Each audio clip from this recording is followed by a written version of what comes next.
Hello there! From behind the yellow line, this is Trammin episode 261. My name is Kirk, and today I'm joined by my friend and budding economist, Freddy. What's up, everybody? Our Big Thunder topic of the week is the world around Disney. Economy. Hello, everyone. Welcome aboard Trammin, a Disneyland podcast. Please lower your head and watch your step while boarding. As a courtesy to other passengers, we ask that there be no eating, drinking, or smoking on board. In just a few moments, we will begin our trip into the Disneyland Resort news and topic of the week. Ladies and gentlemen, this tram is ready to depart. Driver, you are clear. Welcome back to Trammin, everyone. Happy Wednesday. We are your hosts, Kirk and Freddy. What's up, Freddy? Hey, it's good to be back. I know, you've been itching. I know, yeah. So much to talk about. I know, yeah, I know. You've been itching, and I have not allowed you to scratch. So here we are. I'm sorry. But we got lots of great stuff planned. Oh, yeah. But we got to get some, not stuff out of the way, but there's just been, there's been a building of steam. Yeah. Almost, of just all this stuff going on in the world. Mm-hmm. And we're here to make it seem not so scary. Yeah. Because we know what's ahead. Some people don't. That's okay. But let's turn on that bathroom fan and clear some of the steam with mousekeeping.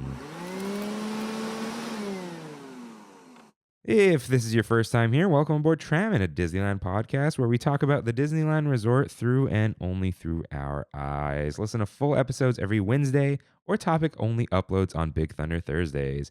If you enjoy the show, like, subscribe, comment, and review us wherever you can, including Spotify, Apple Podcast, and of course, Rain's favorite, YouTubes. Head to Trammin.com to write into the show, find our socials, and request access to our Discord. You can find all these links and lore on Trammin.com. Yes, you can. Let's get into some news.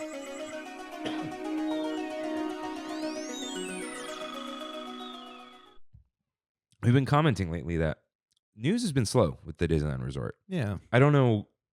Well, I feel like because we're doing this now, I feel like I know why. They're not really sure what to do or say at the moment. Yeah. So just announce some new food.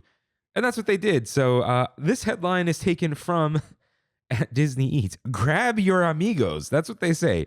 And I say amigos because they didn't even put the first exclamation mark. So Disney Eats says there are new items coming to Rancho del Zocalo on April 30th. Shrimp ceviche, shrimp aguachile marinade, salsa matcha, and huacatillo with tostadas. Fresas con crema, strawberries with sweet cream and cheesecake bites. And an iced café de olla, cold brew, horchata cream, and flan custard, which is interesting. Café de olla, if you don't know, they're doing it with the horchata cream probably, but it's a cinnamon coffee, Mexican cinnamon coffee. Generally good. So really good. This will probably be pretty sweet, but I feel like most of you like that. Next one, I hate this one even more. We will assemble for nachos. Is that referring to something, or is it just Avengers Assemble? And I think it's just Avengers Assemble, yeah. All right. Disney Eats says there are new plant-based bites at Pim Test Kitchen on April 30th. Neutron nachos, blue and shrunken red corn tortilla chips, impossible taco meat, seasoned black beans, cheese sauce, pico de gallo, sour cream, and pickled jalapenos. Kids option is available. I believe they said this is plant-based, so I don't think the cheese sauce and sour cream are real, but yeah, you never know with them. Well, and it's always the conversation of oh, is this vegan cheese or whatever's going on there? And I'm like, I don't know. Yeah, it's scary. We don't know. Yeah. I do like the blue and red tortilla chips as shrinking and growing from Ant-Man. They're sticking to it, so that's fine. It's in theme. Yeah. But most importantly now, oh yeah, is some news out of Japan. Woohoo! Star Wars Celebration Yeah. We got a few announcements. Freddy, you take us away with these. Yeah. I am aware of the news, so I'm not like, what happened? Although, you know, we'll get into it. Go ahead. Yeah, Go yeah, ahead. No. This is my expertise. I did go to Star Wars Celebration in 2022, and that was really fun. Whenever Star Wars Celebration is in town, just very worth going to if you're a Star Wars fan. Mostly because it just has good vibes and energy, and the Star Wars fandom tends not to online. So it's pretty funny because then you go in real life and you're like, oh, this is actually really cool. Like, it doesn't matter what you like about Star Wars, it's a place to celebrate it. And when they bring it around the world, they had one in Germany, they've had it in the UK before, and then now here in Japan. So the first thing that I saw in the news was The Mandalorian and Grogu. They started to get into details of it. There was a teaser trailer shown, not revealed to the public. Pedro Pascal and Sigourney Weaver went on Good Morning America and revealed nothing pretty much, which is kind of disappointing. But we'll see the teaser soon enough. I'm sure they just have plenty of movies to hype up right now. But anyway, in that teaser trailer that leaked, you can see that there's an AT-AT like hallway fight. And they built out a physical set that is the entire length, the entire inside of a walker. And so then they can have a full, battle take place throughout that walker as a hallway fight, which is really cool. There's also Rhoda the Hutt, who, if you didn't know, is Jabba the Hutt's son, introduced in the Clone Wars theatrical movie, the animated one. And so it's one of those things where it's like, okay, that's a weird, obscure character. They're bringing him back as a gladiator. So it's like character. Buff Jabba the Hutt fighting in a gladiatorial arena. And he's being voiced or played by, oh my goodness, I forget the name of the actor from The Bear, the main actor. From like the TV show on Hulu, The Bear. Yeah, he's got one of those. Jeremy Allen White? Yeah, that's his name. Yep. Kimmy's so proud of me right now. Yeah, there you go. Anna's disappointed in me. But it's a situation where it's like, cool, you're bringing this actor in here. He's getting to play this obscure character, and it's just going to be fun.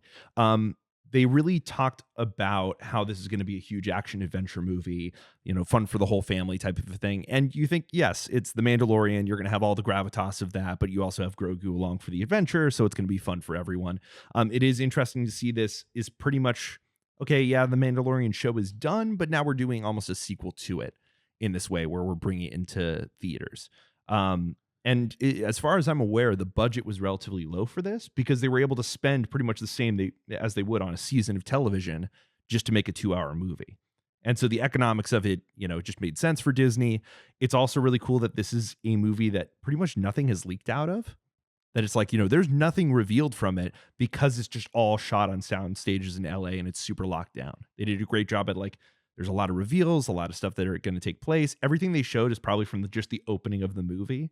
And so there's a lot that is still to be revealed, how this connects into the overall story that's taking place with Ahsoka, which we'll get into Ahsoka season 2 at the end here. Kind of getting into everything that's taking place in Star Wars after Return of the Jedi. It's a really cool world that they're playing with. I know that there was some diminishing returns with the Boba Fett TV show and some of the other stuff that quality-wise kind of got shaky, but it's really cool to still see this being brought back to the big screen, to have a big Star Wars movie coming out next summer for Memorial Day. This is also going to impact the parks, with Millennium Falcon Smuggler's Run finally getting new missions and levels featuring the Mandalorian and Grogu. Yeah, this is no spoilers for the projection show, but the fact that now, okay, this is the short version of it, right? Because of Mickey's mixed magic. I know. Okay, right now, when they do Fire of the Rising Moons, is it the same projection show? They just have the fireworks? So it's different. They're two different things. So you have the show, the Skywalker show, that's being projected on the mountains of the two. And that's its own thing. Think of the projections that take place on Small World when they do the little shows there. Yeah. Same exact thing. And then for the fireworks, it's a different show. So on fireworks nights, they're not doing the Skywalker Saga thing. They'll still do the Skywalker Saga, but it takes place before fireworks and after fireworks. They have 2 showings of it. So, okay. Oh, okay. So I believe what happened when I was there, when there is no fireworks, it's 3 showings. That's cool. So I like that. They have the 8:30 and 10 or 10:30. So when I was there was a 9:30 showing. That's good. So that makes sense. Okay. Because I was going to say, did they cut a piece out of it? Because so no. And the reason this is important, they did not get into the sequel trilogy Oh, interesting. on the projection. I thought Projection, you saw yeah. it. No, not yet. I That's okay. swear you sent a picture and you I sent photos of it as a reaction because the little bits that I saw, it was Oh. worth going over to it. But I haven't had a chance to. So maybe this Monday we'll see. Yeah. Oh, we'll have to, dude. It's easy to see, like, it doesn't get too packed Yeah. because it wasn't fireworks. Again, not a spoiler. I think the reason they like they show like cave drawings of like Ahsoka and characters like that. Mhm. I don't think they're ready to convert Galaxy's Edge yet, Yeah. but they're like They're- edging towards being more open and less about the sequels. Way more open and way more tied into just Star Wars in general. Like the idea of making Galaxy's Edge into a nexus for all things taking place in Star Wars, that it doesn't matter what era and they already, started to build in the story why this is happening and everything like that. It's just the idea that you can experience any character. They're all going to have adventures on Batuu. And so when you run into those characters, they're just having an adventure on Batuu and you're going to go along for it. But it means that they can play with any era of Star Wars. And I think they just realized that they didn't need to be so firm about it, that it's like, it's okay that anything can happen here, that it's a sandbox. It's okay. I think like their whole thing, they didn't realize they could do because people don't care Yeah. for the most part, is you can time jump throughout the day, like every 30 minutes. You know what I Yeah. mean? Like I saw Boba Fett out and he was like watching Rey. Mm-hmm. And it was like, okay, I'm not going to walk. He was in the marketplace and Yep. Rey was kind of in that corner by the bounties. He's like, okay, I'm not going to walk down there right now.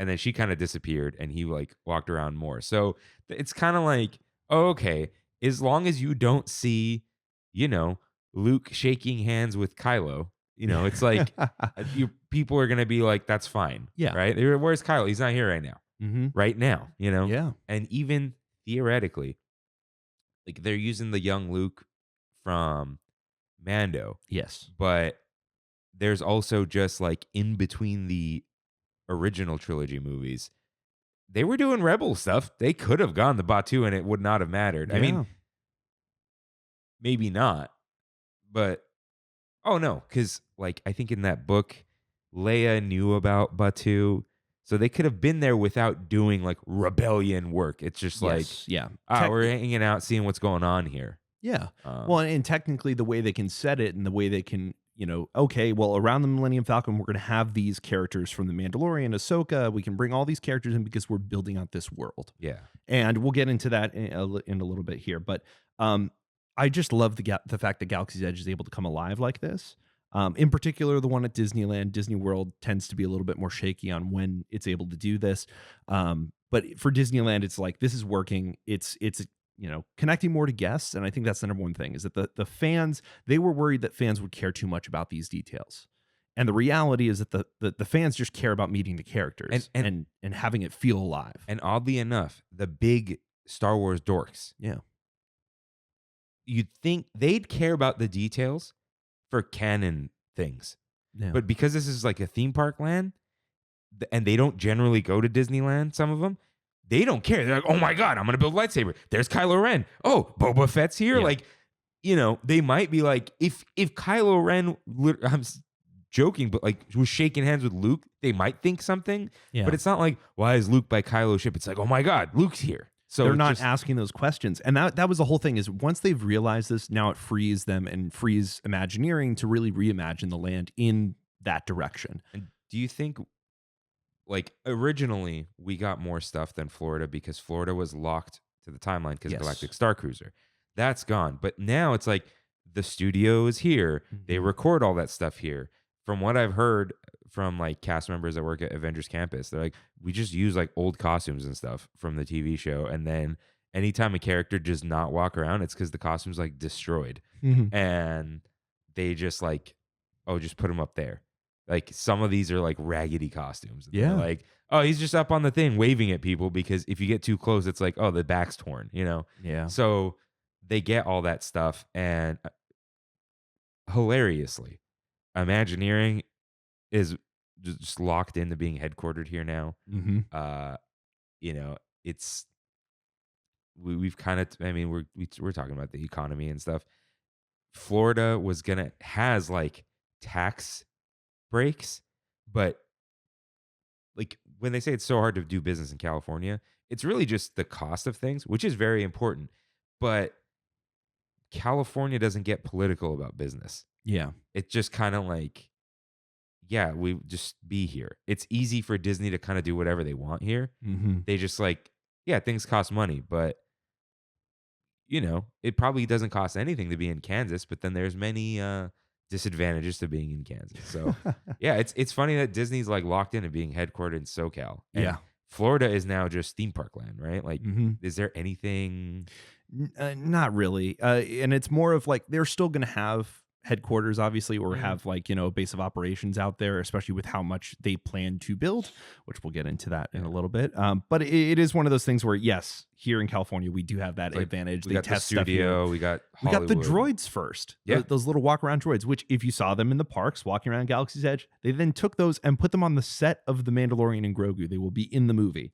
And I think maybe they're realizing that synergy of like, okay, we have Imagineering, and they're kind of like a second ILM for them. Yeah. It's like, oh, we could build these droids that are real Mhm. and put them in movies as practical effects, and then drive them down to Disneyland when we're done, and then cross promote, and everything's here. Honestly, I just thought of this now. I'm like, how are they not going to just put Batuu in the Mandalorian movie? How did they not do that? Where he's like, actually, they just set up the like, ride. We know they're not. We don't know. But if they did, like, just imagine he walks over there, and you can even keep Hondo on Batuu if you wanted to, and it doesn't break the timeline at all or anything like that. And so if you really did have it where it's like, and, we're just going to have these characters come in, you can have Chewie show up, and that's okay if, the other characters don't. Dude, I want them.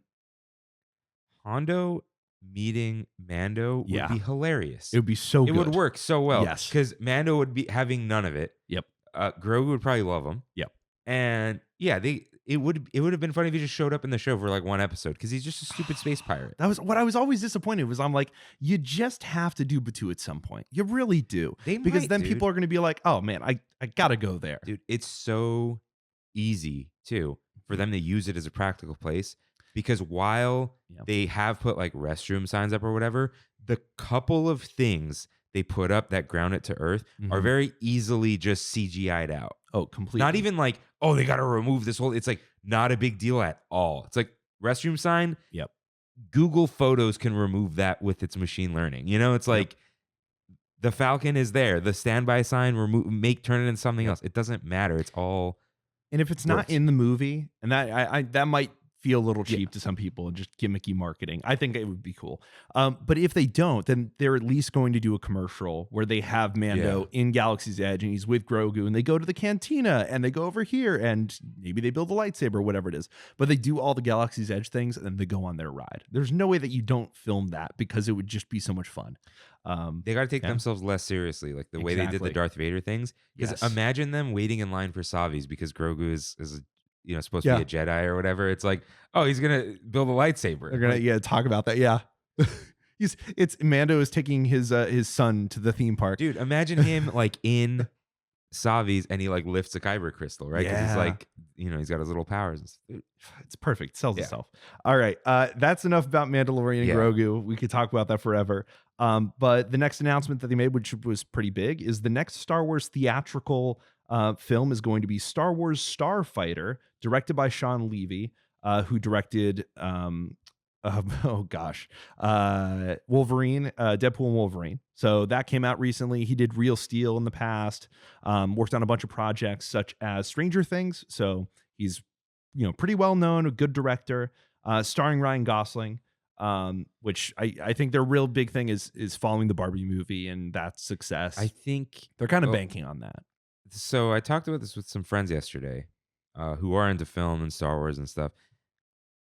Only thing I'm worried about with this and Sigourney Weaver, not Ryan Gosling and her specifically, it's just like, does Lucasfilm think like this is what Star Wars needs? Star power. It's like, no. I think that there's a small element of it. They don't need full star power, but they do appreciate the fact that you can bring some fans over with it. So Yeah. you think Pedro Pascal, where he's pretty overexposed at the moment. You think he's going to be Mr. Fantastic. He's already Joel in The Last of Us, and he's Mando. Like he's everywhere, and he constantly has projects coming out. And now you think he's going to be in both of the new Avengers movies. You're just going to be seeing him over the next, few years, which for his own sake, it's like he was on TV forever and didn't have a lot of roles. And now he's having his, big break, basically. You have Gladiator 2 that came out. It's like he's in all these projects. And so he's not going to say no. And it's like, hey, if he is getting an offer and he's probably getting paid really well, he's going to keep going. And for Star Wars it's more of like, okay, well, we have somebody who's recognizable, so it helps anchor. Because if it was just a bunch of unknowns, it wouldn't be a full success. They can't bank on Star Wars as an IP anymore. I think they got to reel people back in. They do. And even though The Rise of Skywalker made $1 billion, and that is something to be said, it's like these movies still made money because people had already watched the last two and they're going to watch the next one. Mandalorian Grogu might not make $1 billion, but it's still going to make a lot of money because people are invested. They know, they care. As soon as the ads go on TV, families across the country are going to be like, the Baby Yoda movie. Let's go watch that. It's going to be a good time. And I think that's kind of what they're going to go for.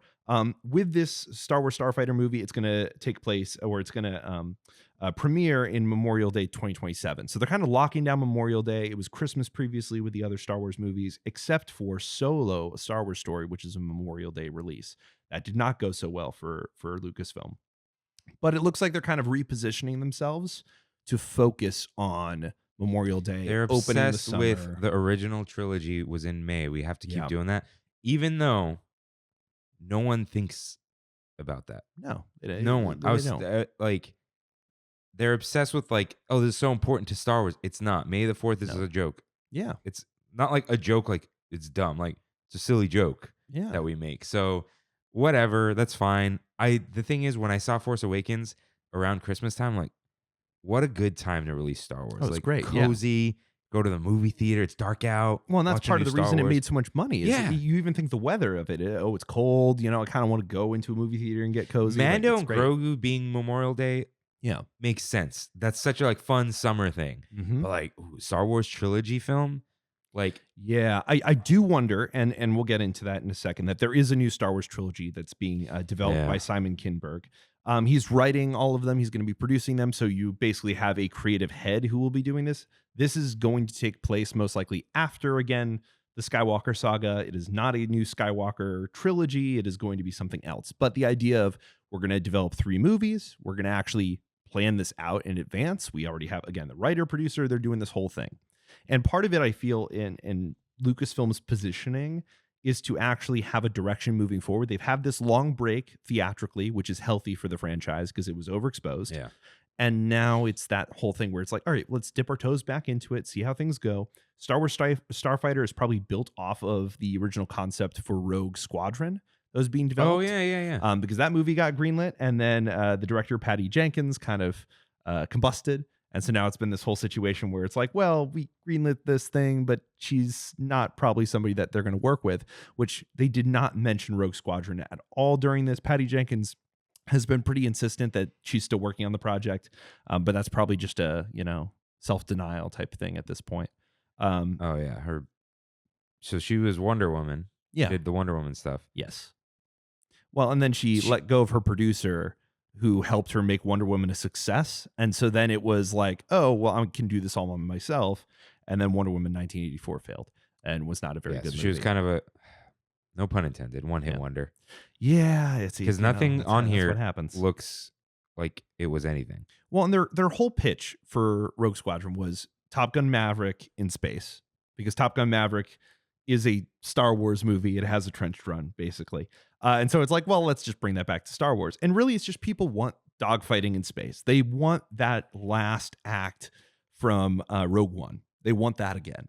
And I think that that's what they're going to deliver on. Also, the whole thing of Star Wars Starfighter, thinking of the last Starfighter, I would not be surprised that there's a young character who's going to become a pilot. And pretty much, I assume Ryan Gosling is going to be the mentor there. That's exactly what I think is going to happen. Yeah, he can't be young hotshot. No. I love him, but He's a little older now. Yeah, they just got to position him for that. And originally, when Ryan Gosling was in talks for Star Wars and they had signed him on to some project, people were like, "Oh, he's going to be a Jedi or this or that." I think he's very well cast in that sort of scoundrel role. I don't know. It's sort of interesting because they're playing with new Star Wars now. They made it very clear that this takes place 5 years after Rise of Skywalker. That this is going to be post the sequel trilogy. That we're going into new territory again, and pretty much Star Wars is going to focus on 2 eras. It's going to focus after Andor season 2. We're kind of done with the original trilogy. We're not really going to mess with that anymore. That era of Star Wars. It's only going to be the post Return of the Jedi era leading up to the sequels and after the sequel trilogy. And the fact that you're playing with those 2 eras means that what you can set up and what you play with The Mandalorian and Grogu and with Ahsoka season 2 can have ripple effects that then go after the Skywalker saga is done. And so then, they're developing these things simultaneously. Now you can have interconnected stories. You can have things that people grab onto.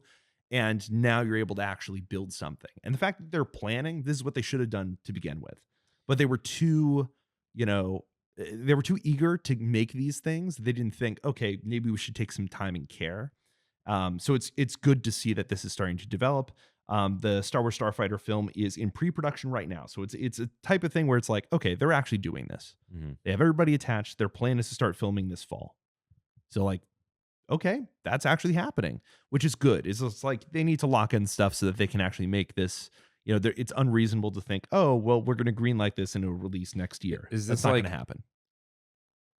I mean, I guess they probably don't know yet, but is this just for now there's a Star Wars story? Like, yeah, I don't think they'll call it that, but no, it's going to be Star Wars Starfighter. It's it's just a thing. Yeah, that they're just gonna do, which is what we wanted, and then they like messed it up with Solo, which I haven't seen, but again, I've heard is actually good. Solo is good. They just messed up the way they did. They did it dirty. They had like 1,000 directors. That's all we ever heard about it, and the marketing was trash. Yeah, and then it was just like they spit it out, and everyone's like, "Oh, okay." And it was after Last Jedi, which was rough. Like, I know you like it, but the sentiment around Star Wars after Last Jedi was like, ooh, like, we're not gonna hate Star Wars forever, but it's like, oh, we're not gonna be excited for the movie that had a rough time getting made. And I think that's the thing is the story that is told in the press, and just all I've heard is bad things. So maybe I'm not going to spend my money there, because going to the movies is expensive. And we'll get into this in the economic side. Expensive, and everyone in movie theaters sucks now. Yeah. Just the behavior, the overall experience. People want to actually go there and just have a good time, but not be distracted by the other people in the theater. Yeah, well, we'll see how things go with that. But yeah, I'm looking forward to it. Taika Waititi is still apparently working on his thing, but Kathleen Kennedy said that he's on Taika time. So it's like whenever Taika Waititi is ready to make a Star Wars movie, Lucasfilm is still willing to work with him. But you said and Rey movies. Are the Rey movies separate from Taika? Rey movies are separate from Taika. It's just that these are the movies that are in development. So there's a Rey film. I forget the name of the director, a female director that they have attached. She said something in the trades that made Star Wars fans upset. And ever since then, they've kind of been quiet on the Rey movie. Why are they still doing the Rey movie? So I think really their whole thing is that they want to have a follow-up to the sequel trilogy that is not like... It's interesting because it's like they want to be able to continue to expand on this stuff. They want to move forward and beyond, but they also do want to bring back some of the characters. And I think the mistake is like Rey shouldn't be the main character in this. She should be a character, and that's fine to bring her in. To bring back sequel, characters, that's fine. But to have them be the star might not work so well. And I think that's the thing that they're like trying to figure out where to go. The Simon Kinberg, non-Skywalker trilogy is not the Rey stuff at all. So Rey was going to get her own sequel film, was basically going to be the new Jedi Order and building that.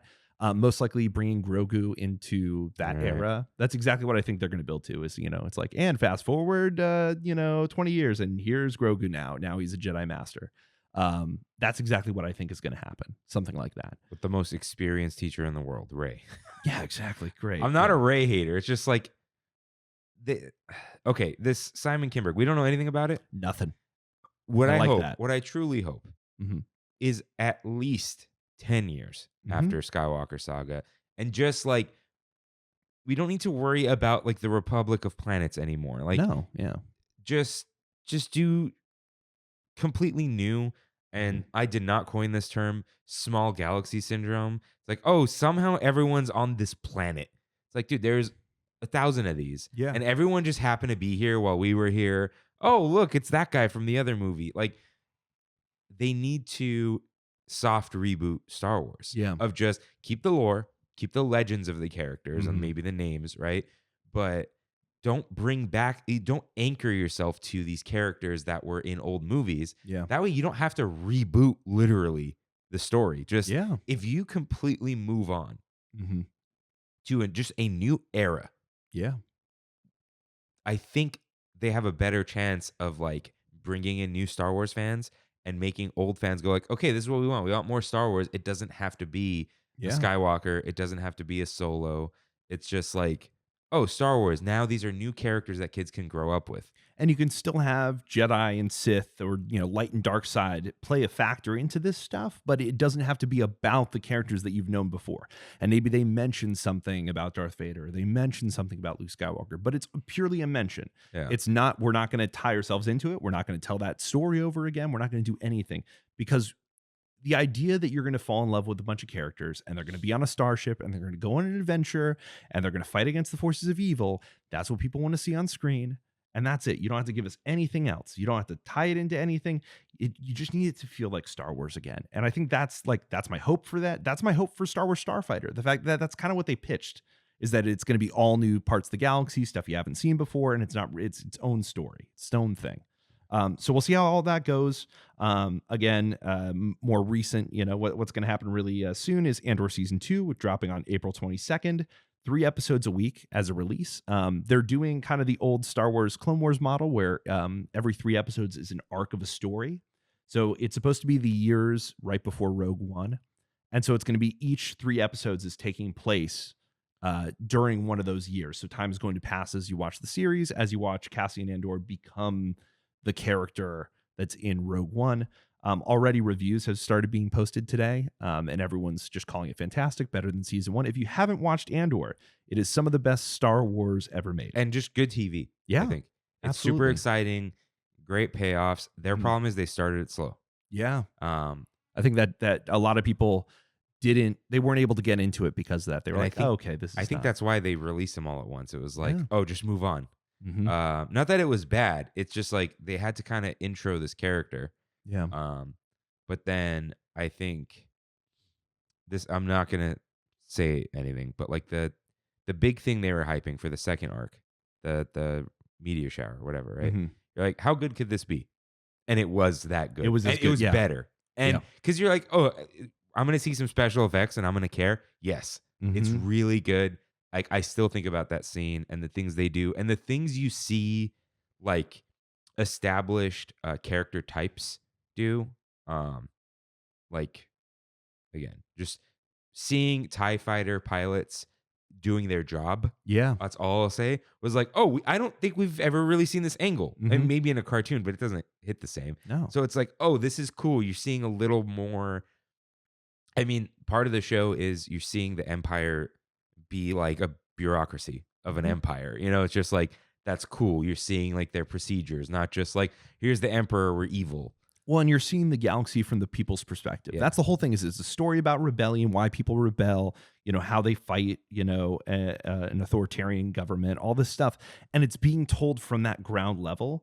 And that's kind of the promise that Star Wars TV always had, even back when George Lucas was trying to make his Coruscant Underground TV show. It was that exact same thing of like, what is the experience of the people on the ground, the people under the ground, here in Coruscant, and you're getting that with Andor.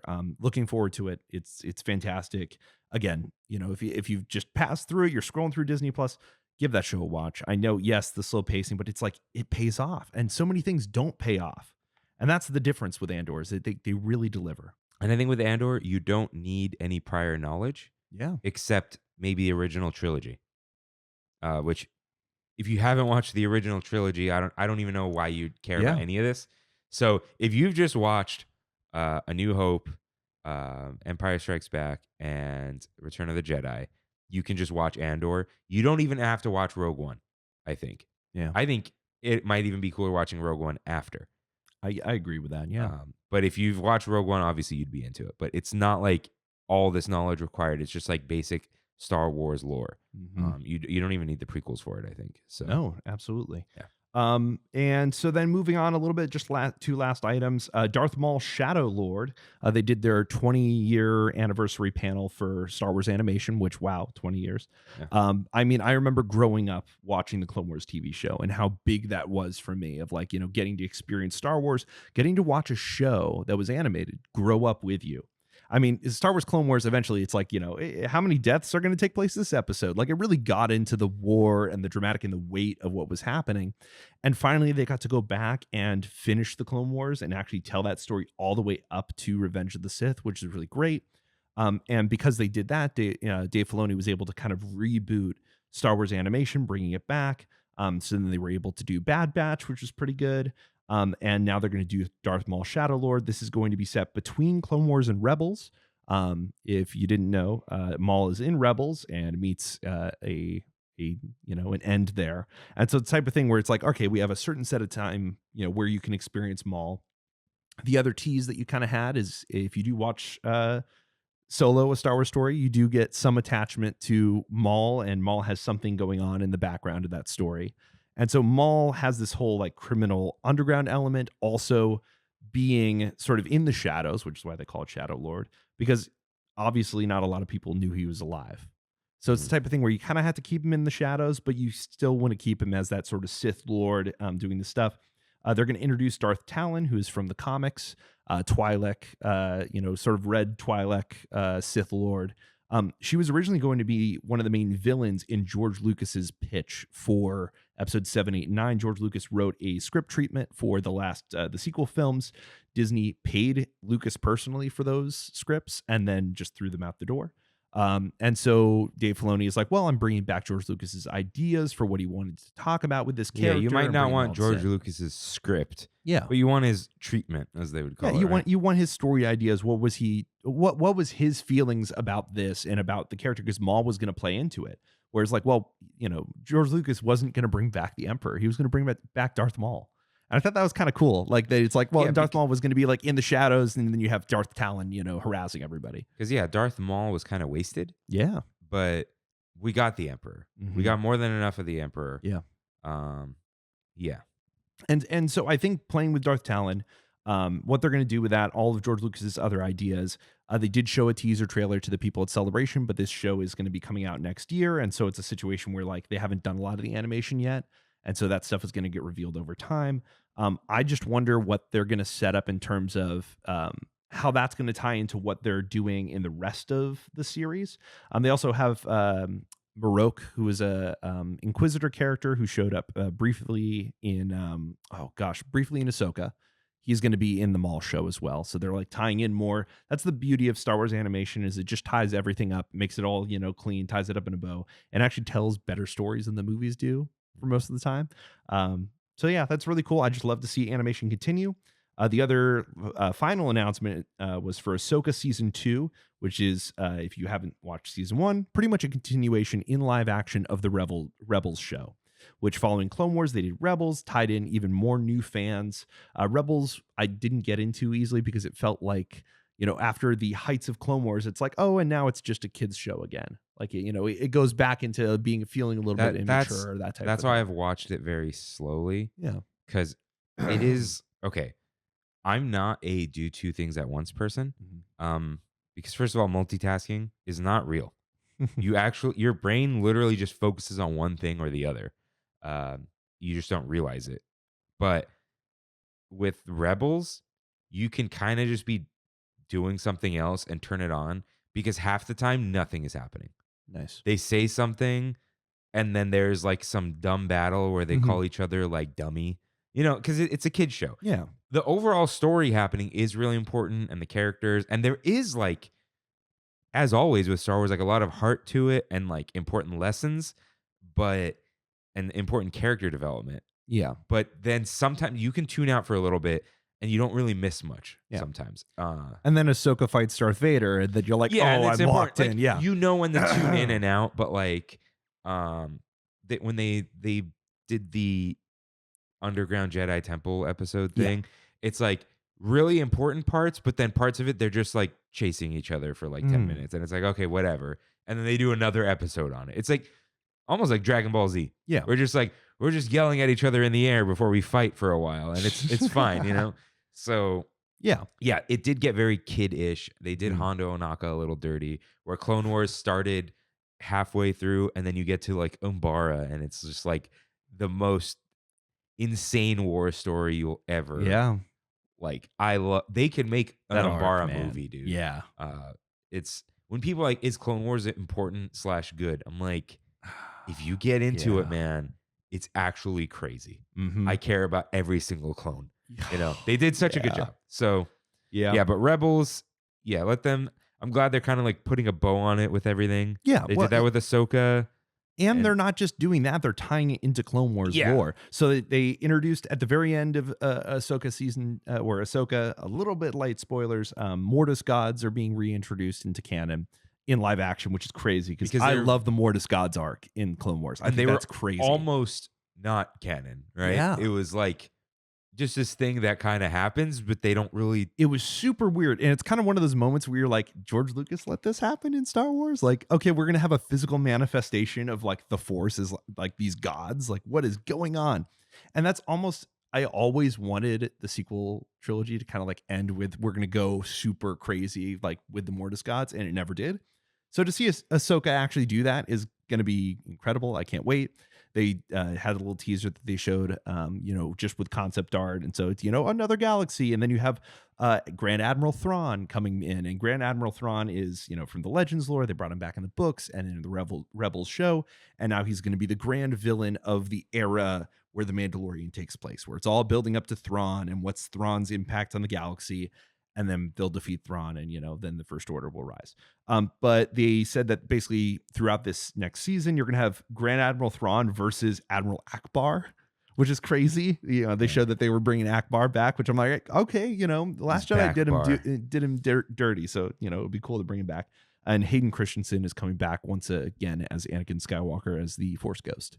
As well as they're bringing in other characters. They kind of tease that you would have some other Jedi appearing. Yeah, but that was it for Star Wars Celebration as far as I'm aware. They had some video game announcements and stuff, but again, really fun, kind of reviving a lot of sort of fun feelings of Star Wars. That it's like, okay, this can work. Yeah, I think the general sentiment about Star Wars is like it's just become a normal fandom of like they're just people who are into it, and that's fine.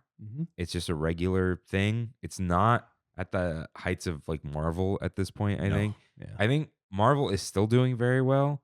I think now even Marvel has gotten to a point where there are people who are just like, I'll just go see it when it comes out. Yeah. And that's enough. I think it's good for a lot of things to be like that. Not everything needs to be your obsession. It could just be like, yeah, we like this thing and that's it. Yeah. Just put stuff out.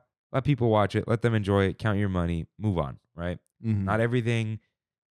I don't think anything existing is going to take the world by storm anymore. They just got to get lucky on something new. Yeah. Because there's just general franchise fatigue, but also that's all people want. And I think that just puts you in this weird place of like steady.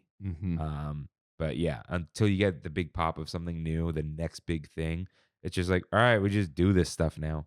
Yeah. And I guess we'll kind of talk about it that you got to take risks, but we'll end the news there. Yeah. A lot of news there. Yeah. So it's time for You're Right, in which members of the Tram fam write in with corrections and comments just like you can. Trammin.com/askfreddy. Cue up that green corrections music, please. We just have one. Anna K writes in, Cherry Coke Zero is the greatest diet soda of all time. Diet Coke is trash. I agree. Coke Zero, the cult, is strong. Yeah. It's doing well. Good stuff. Just zero sugar soda in general. Yeah, the diet is like over. Although I'll say like Diet Pepsi is still decent. But it's because they've changed it 1,000 times, so it doesn't mean anything anymore. But yeah, that's all we got for You're Right. But I'll just put this here. I did update the write-in section on Trammin.com/ask. There's also, if you're on a computer, 2 buttons, but at some point I realized no one's going on Trammin.com on the computer. So I put a giant yellow button. If you just go to Trammin.com, it says write in, and it gives you instructions for our new version of We Have It So Good. So go check that out. This here's our Big Thunder topic of the week.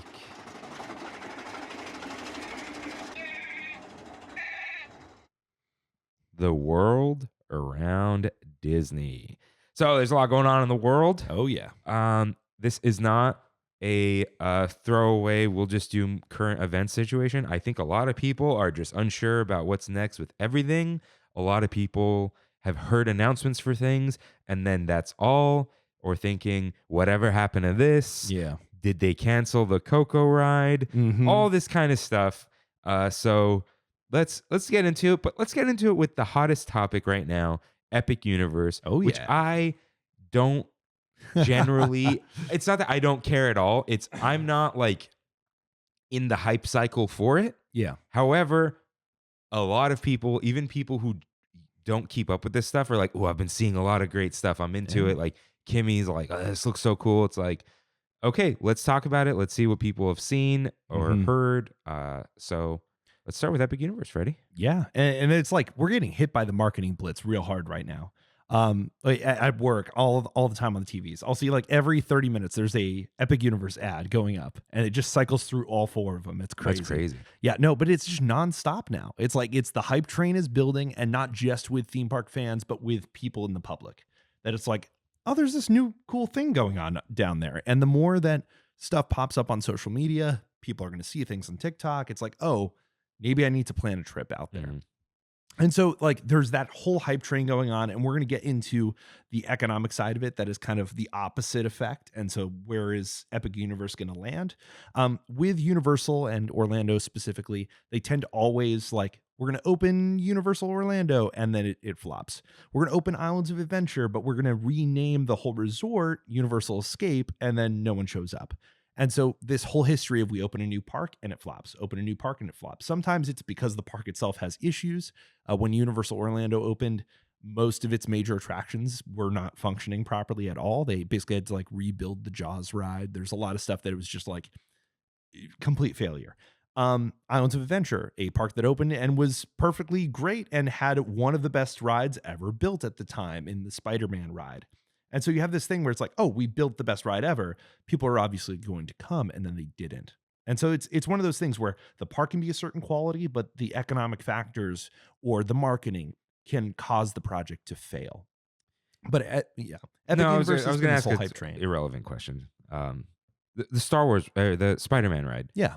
Is it the Transformers ride? It is. Yeah. No, it's the same. It's not different at all. It's called the Scoop Ride System. That's what they call it. I don't remember what it stands for. It is exactly the same ride. Yes. Okay. Just making sure. Yeah. All right.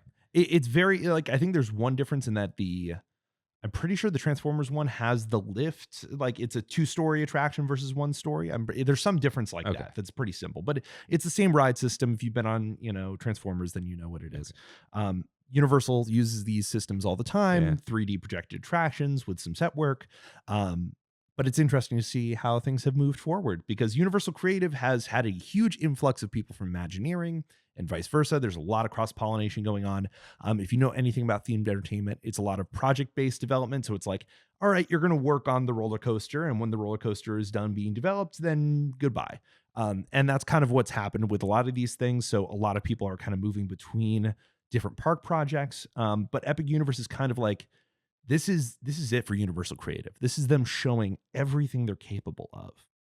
And so if you're interested at all in theme parks and you think, hey, maybe I'm not into Harry Potter, maybe I'm not into Universal Monsters or any of these things, but I'm just interested to see what the future of this stuff is, or what the most advanced technology is, you got to go to Epic Universe. And so kind of going as a brief overview, as far as spoilers, it's going to be spoiler free because neither of us have been there. Yeah. A lot of people haven't. The previews are going on right now. So if you're an AP, if you're local in Florida, it's pretty easy for you to find your way over there. Yeah. It officially opens May 22nd. So it's all APs and influencers right now. Mm-hmm. So that's a whole month of that. Yes. which is crazy. And they already did a full month of team member previews, for the employees there. And so it's the type of thing where it's like they're doing what theme parks normally do and what they're supposed to do before opening, where you have a long period of time to work out the kinks and figure stuff out. I definitely seen posts of people and even listened to podcasts where people went to the park and both major attractions were down. And so all they did was just walk through some queues and do the roller coasters. And they still had an amazing time and were super impressed. But it's one of those things where like you have to work out those kinks because you can build the most advanced ride in the world, but if it doesn't work and it doesn't get a lot of guests through, you're going to end up with a lot of disappointed people. Mm-hmm. And they've had moments where, oh, I'm sorry, the park is, these rides are down. And so here's, okay, you have your ticket. Well, here's another ticket to come back next year. They've done stuff like that before because the park has had so many issues. So we'll see how Epic Universe pans out. But for the most part, I'm seeing a lot of things being open. You can actually see wait times right now if you download the Universal Orlando app. And in general, they seem to be pretty good. It seems like it's handling its occupancy. Some of its attractions, such as Stardust Racers, the major roller coaster for the park, have about the same occupancy as something like Pirates of the Caribbean. Like they're that efficient because it's a dual coaster. So you have 2 loading platforms, you have multiple trains, you're just churning through people. And that's the type of thing that's like really cool is they built this park where it's like, okay, we have a people eater here and we have a dark ride here. We have all these things here to balance out because we planned it so far in advance. Now if you're going to build a theme park, it's going to take you 5 years to build it. And it's not, a $3 billion park. It's going to be more like a $5 billion park.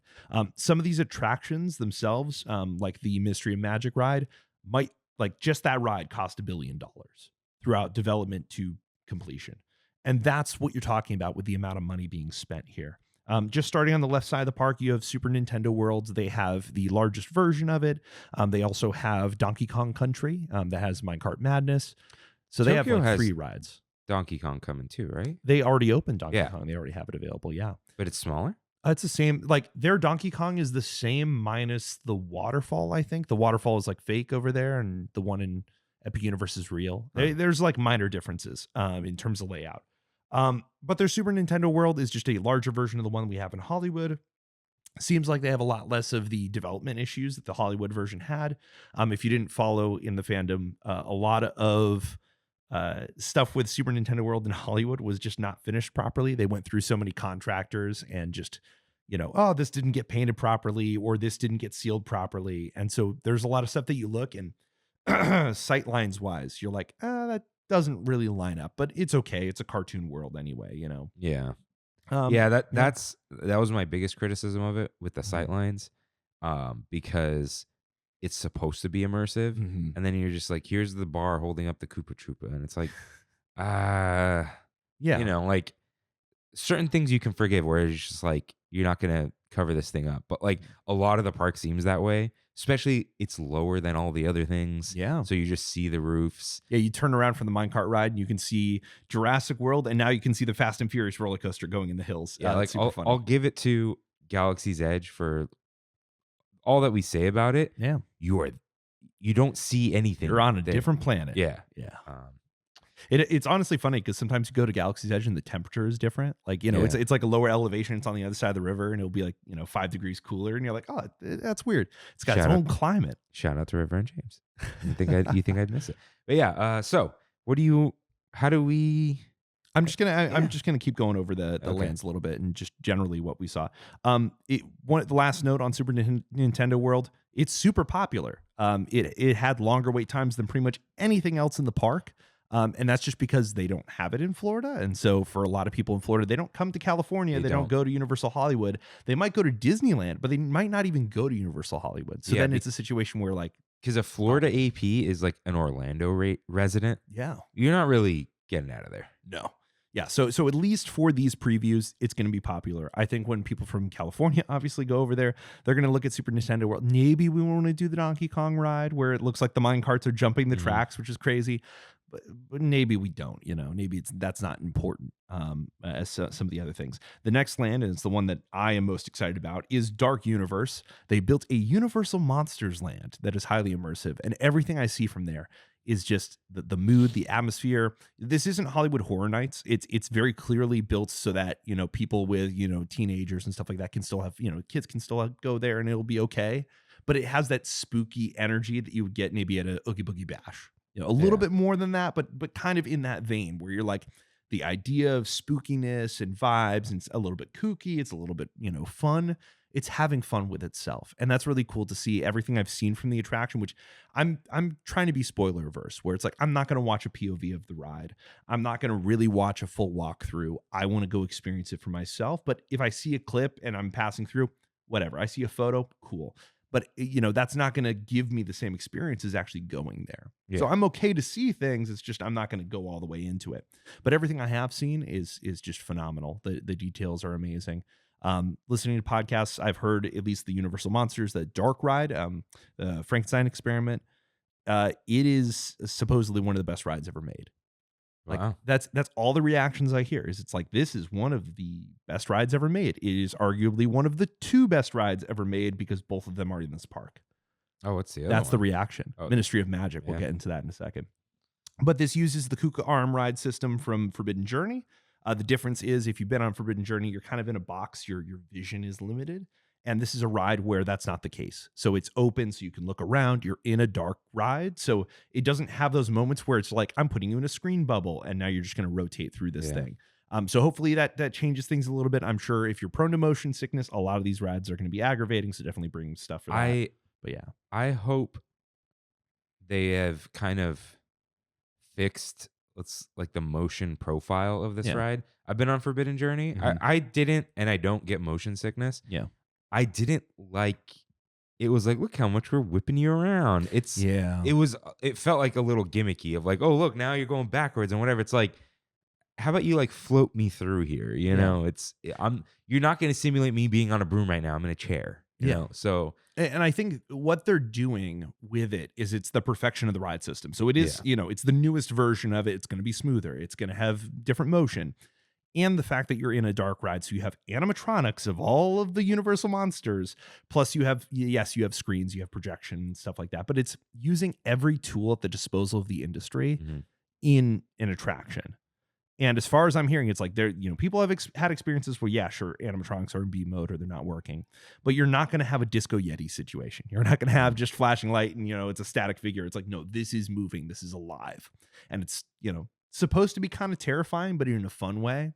That you're like, the werewolf almost got me, or this or that. You know, it's like that's going to be spectacular. I can't wait for it. It's going to be a highlight of anyone's trip. If you're a theme park fan, if you're a fan of Universal Monsters, or you just want to experience one of the best rides ever made, it's right there in Dark Universe. They also have a little spinner ride that's there. That's the Curse of the Werewolf. If you've been on Sierra Sidewinder at Knott's Berry Farm, you've pretty much already experienced it. There's a few little twists there, but it's just to give the land something else. There's something else to do. You just need capacity. But that's Dark Universe. There's the Clock the tower? tavern. Well, it's the tavern that's built under the windmill from Frankenstein. So like every half an hour, it ignites. And so you have this burning windmill that's above the tavern. And in the tavern, it's like monster hunters. So they have references to a bunch of Universal monster movies and a reference to The Thing, like John Carpenter's The Thing. So they're referencing movies that are not like Universal monsters, like classic, just anything that Universal has to do with horror. There's references to it there, which is crazy. I love that. Yeah. It looks cool. It's not like the type of thing I'm interested in, like the monster stuff, but looks nice. I like the way the tower lights up and they have like these, we'll just call it practical effects of like, things happen and we need more of that in the Disney parks for sure. I know it's like, oh, we put LEDs in here. We got to make sure when they die, we replace them, but it's like, got to put in the work. Yeah. But in general, as we go forward, both of these lands have a lot of kinetic energy and a lot of character. Every world that I've seen from Epic Universe is filled with characters, like walking around, interacting with people. That's what you see a lot on social media, and it's the stuff that is grabbing people, where it's like, oh, look, it's the Invisible Man. Oh, it's Igor. It's like you're running into these characters all the time, and whether you care or not, they're bringing the place to life. And it's stuff that like has been promised by Disney in the past and not delivered. And then sometimes it delivers and sometimes it gets cut. And Epic Universe is opening and it's like all this stuff is here. It's all alive. And we don't know. I mean, I don't know the way Universal's budgeting works, but from what you've explained with Disney is like they all the departments have to pay each other for this kind of crap, where it's like they consider a character marketing for a property. Yeah. Whereas Universal sees a character as like, this is theme park operations. Yeah, it's this staffed what gets- entertainment. yeah, we get people to enjoy the place they are at more, as opposed to like, oh, when the Mandalorian and Grogu come out, the show has to pay for that. Yeah, It's like- Lucasfilm's marketing department is paying for its inclusion. It's like, and stuff, no, yeah. Disneyland's Yeah. marketing department is marketing Disney. Like, And there is a fine line between that, where sometimes the characters are, yes, this is theme park entertainment, and then Avengers Campus in particular is the one where it really was the first time that it was the marketing division of Marvel that was willing to pay because the park wasn't willing. yeah, like So I I feel think there's a threshold where it's like, okay, this is the theme park paying for its entertainment, and then it's like, well, we really have this new Boba Fett show, so we're going to pay for the costume to go in the park. You know, and like, characters like Thor and Loki, they're always there. So may have been baked into it. Like Yes, yeah. Spider-Man is like, no, Spider-Man's always here. Mhm. If the marketing budget goes, like Spider-Man doesn't go. We need Spider-Man to get people to come to the land. Whereas like even like Dora Milaje, like they're always there.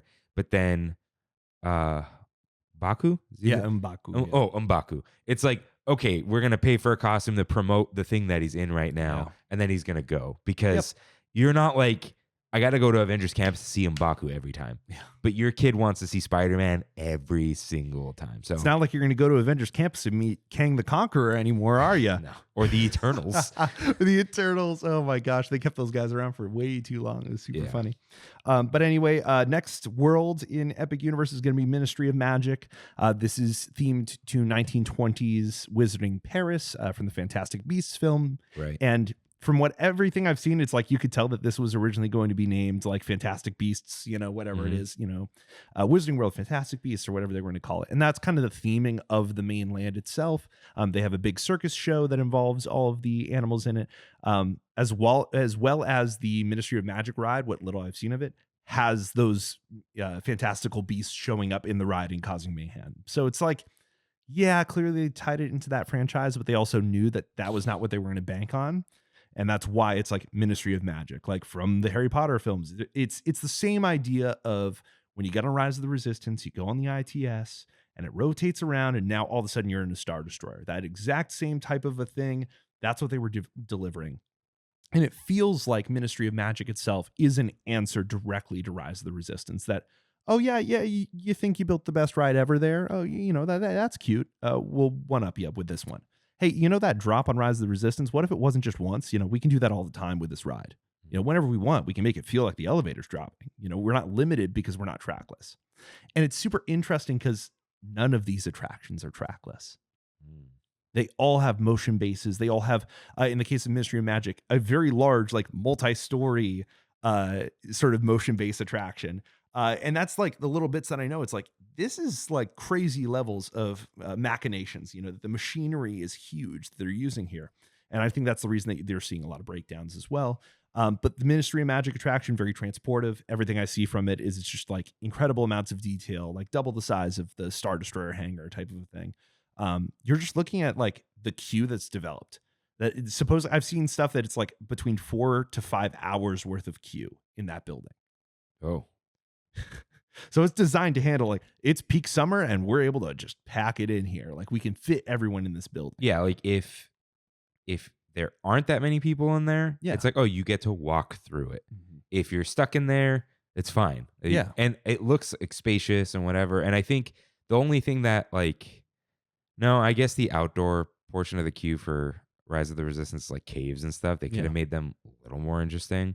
But the problem with a Star Destroyer is it's very uniform and somewhat boring. Yeah. Like once you get past the stormtroopers, if you're stuck in the little hallway in between, it's like, it's gray. You can't do anything here. Whereas Ministry of Magic, it's like, here are the black tiles that are super glossy, and then here's this other material because you're in another room. And there's offices everywhere with detail. Each office is individually themed because there's people in there. Like that, oh, it's this person's office. And so it's like crazy. It's like they have to do all this micro detailing. And that's the thing that they spend so much money just on the theming of this room. It's incredible. It's wild. But that attraction, again, that land only has that one major attraction. Yes, it has the show. It has a very large expansion pad for a second ride equally the size. So one day they'll expand it. I do think that the fact that they themed it to the Ministry of Magic, it's like that second ride will either be the Ministry of Magic from New York or it's going to have to be the Paris Ministry of Magic. It's like you kind of got to just stick with the theme there, that it's like it's just all the ministries are in this one place. We're going to do that here. But just super well themed. Harry Potter feels like a diminishing returns type of thing where it's like, oh, okay, I think we've done everything that you can do in a theme park with this space. And somehow they're proving us wrong with this ride. And this is, again, people are saying that it's like if the Frankenstein experiment, if the Monsters Unchained ride isn't the best ride ever made, then it's the Ministry of Magic. That you put two of the best rides ever made in this one park. Yeah, I think what Harry Potter rides and attractions benefit a lot from is that there's so many, like, I'll just call them knickknacks in the Harry Potter world, of like little like dumb devices, enchanted items, weird beasts, fantastic beasts, all that. You can throw them all in there, and that's kind of what the Ministry of Magic is. It's very much like it's like a museum of crazy stuff, and maybe we'll talk about it later, like the UK one. Yeah, they'll just do the Ministry of Magic from the movies because it's in London. It's like they could copy this. They could probably copy this pretty closely and just change it to be more London-like instead of like, oh, it's Paris. Like, it doesn't really. It's one of those things where they keep using the time turner, which if you know anything about Harry Potter, it's like time travel. So they're constantly saying that you're not just being transported through the Flume network, which is basically teleportation. You're being transported through space and time. So space and time to Wizarding Paris. When you walk in, it looks like that. It looks like you're in a metro, like subway tunnel, type of thing, and then green glow, and now you're here. And so you transport into Paris when you enter into the land. Each of these lands, each of the worlds has a portal to give you this whole effect. And then you go to the attraction, and then you get transported from Paris to London. But not just from 1920s Paris to 1920s London, but 1990s London of the Harry Potter stories.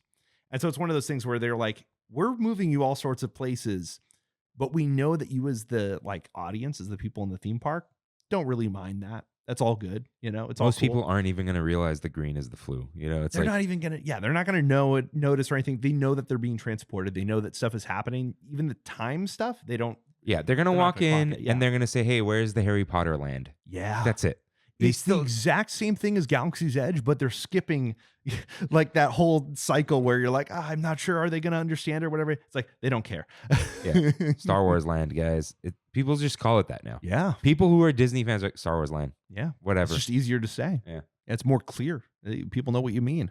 And I think that that's exactly it, where they're just like, we know that the audience is going to get it. It's fine. We just are going to deliver in terms of the showmanship and the quality of the experience. And that's what they're doing. Real quick, finishing out the park, Isle of Berk, which is mostly like, this is the family land. And yes, it has a fun family roller coaster.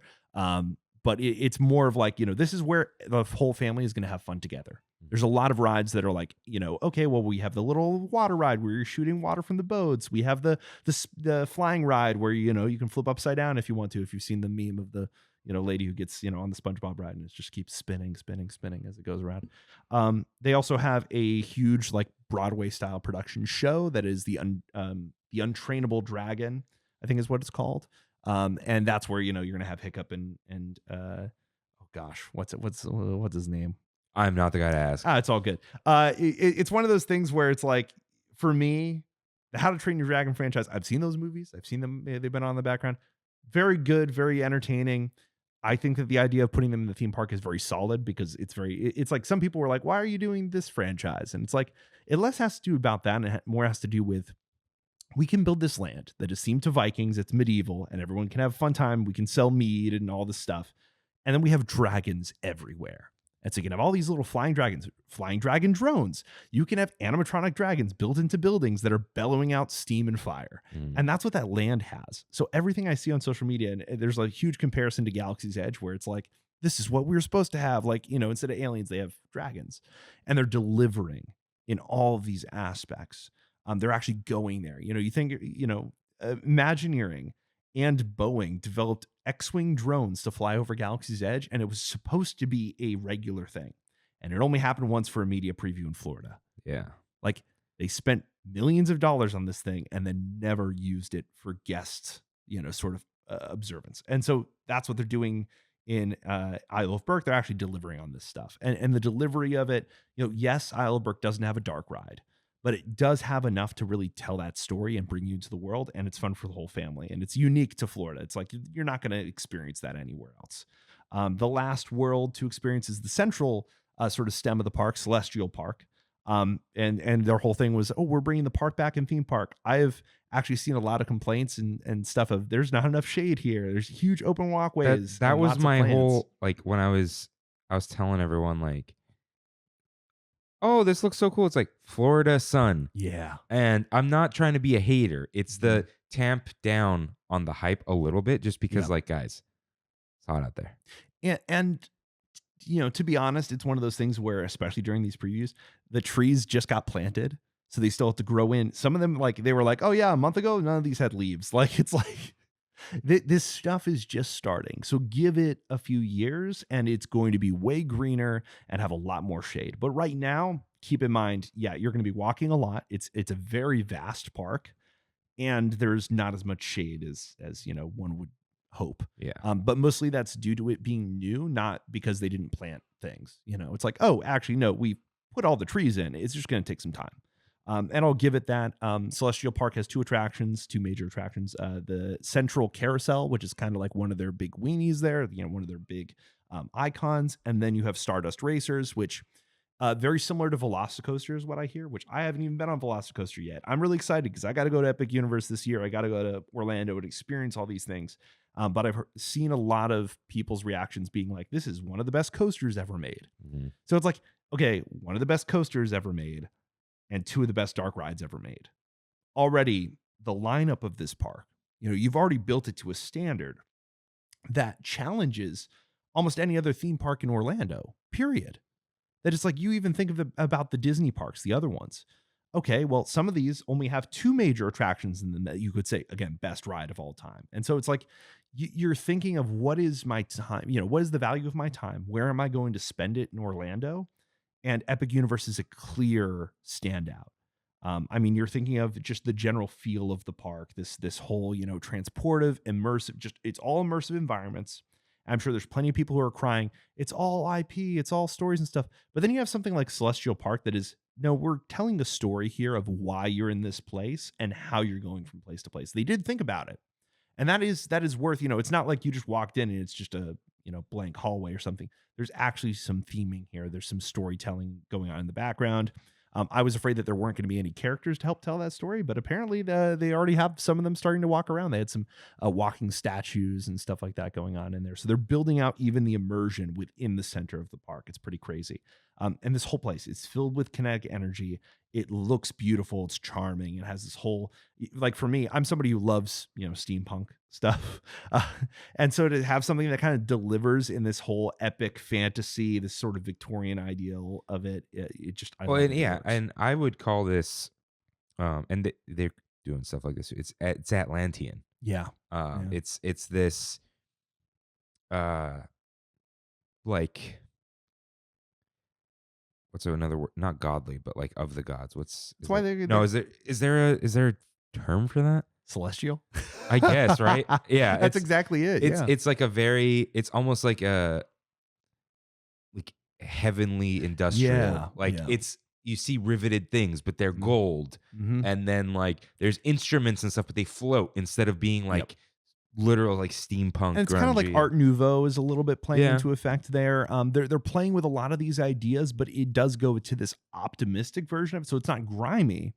It's very bright and colorful and whimsical. And that is like, that's one of those things that sometimes in steampunk, you get that dark rivets, lots of grease, all this stuff. And then, no, they're doing the optimistic, the charming version of it.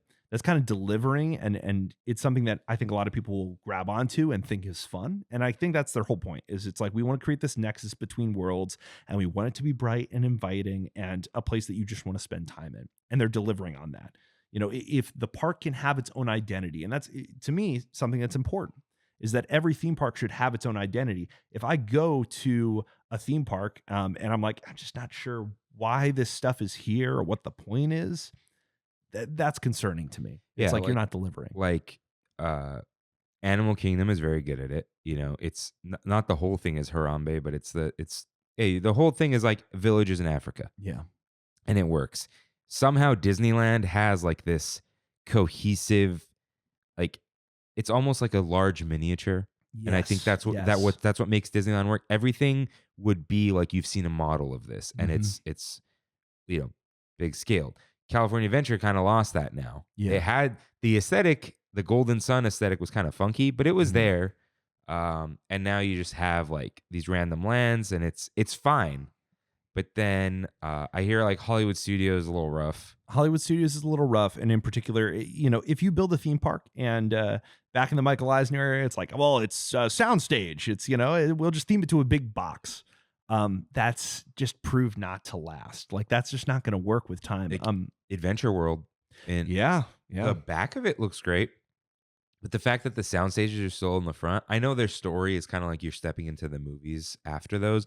And they're doing a lot. They're spending millions of dollars to make it feel more like that. It used to be that you just went through like mall doors. Yeah. And so it was really bad. And now they're finally putting in a movie theater facade that you're going to walk through to go into this park. That's great. Yes, it's inside a sound stage, and we'll get into more Paris stuff in a little bit. But yeah, anyway, Epic Universe, everything's pretty much positive. There's plenty of like little critiques here and there, but so is there with any opening of a theme park.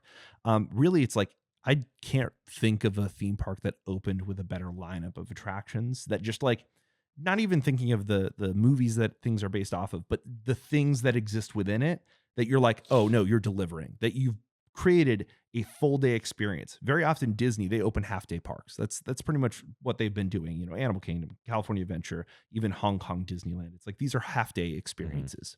This is a full day experience, maybe even 2 days if you want to guarantee that you get on everything. That's crazy. I do want to note, this is just about people's like online sentiments, critiques, whatever. Yeah. When Disney opens, Villains Land and all that stuff that we'll kind of talk about in a little bit, those will be expansions to theme parks, which are harder to do because there are people in the theme park on the other side of the wall. You can basically only work from one side of it, bringing equipment in. You have to like work with existing infrastructure, and it is an expansion, so it has to fit into something else. Like a great comparison would be if Disney ever decides to open another park from the ground up, you're going to see what they do. And like, they kind of did that with Shanghai, and Shanghai is like, it's beautiful and people pretty like it. So it's like, yeah, we had a dirt patch and we're able to do everything. But also it's important to keep track of this because this is what can be done with a dirt patch. So you can't half-ass it if you're going to do this again, where Universal's like, we have this opportunity. Don't build half of it, have a theme. It's like, we know that these things are going to generally stay here. We know that if we change them, we have this portal system, but have the portal system be cohesive. So it's like, we built, the park is basically, if it didn't have IP, they would probably call it Celestial Park, right? But they do have IP, so it's Epic Universe. But it seems to like work out. The hotel is themed with it. And I like it. And I've seen people who are like, the hotel is your like castle, it's your icon. It's like, no, the lands themselves are the highlight. It's like Frankenstein Manor. That's the castle. That's what you're going to. It's almost like a like Celestial Park, and this whole like thing almost works as like, no, this is the Esplanade. This is the hub. And each world is almost like its own mini theme park. It's its own environment that you're going to. The icon really seems like the DCA 1.0 postcard. Yeah. It's like the sun icon behind the bridge with the mosaic walls and the California letters, which, guys, if you don't know about this, look up like DCA 1.0 entrance. Yeah. And when you take it from far away, it literally looks like a California postcard.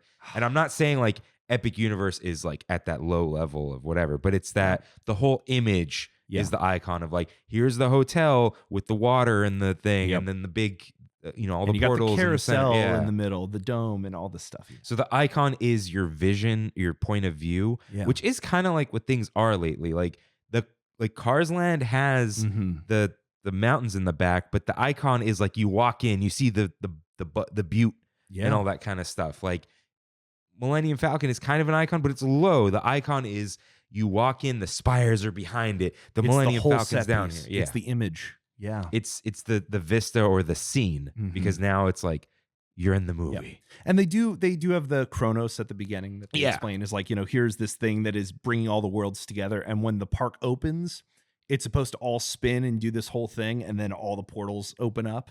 It's cool. They built this whole backstory. They built all this character into it, and it works.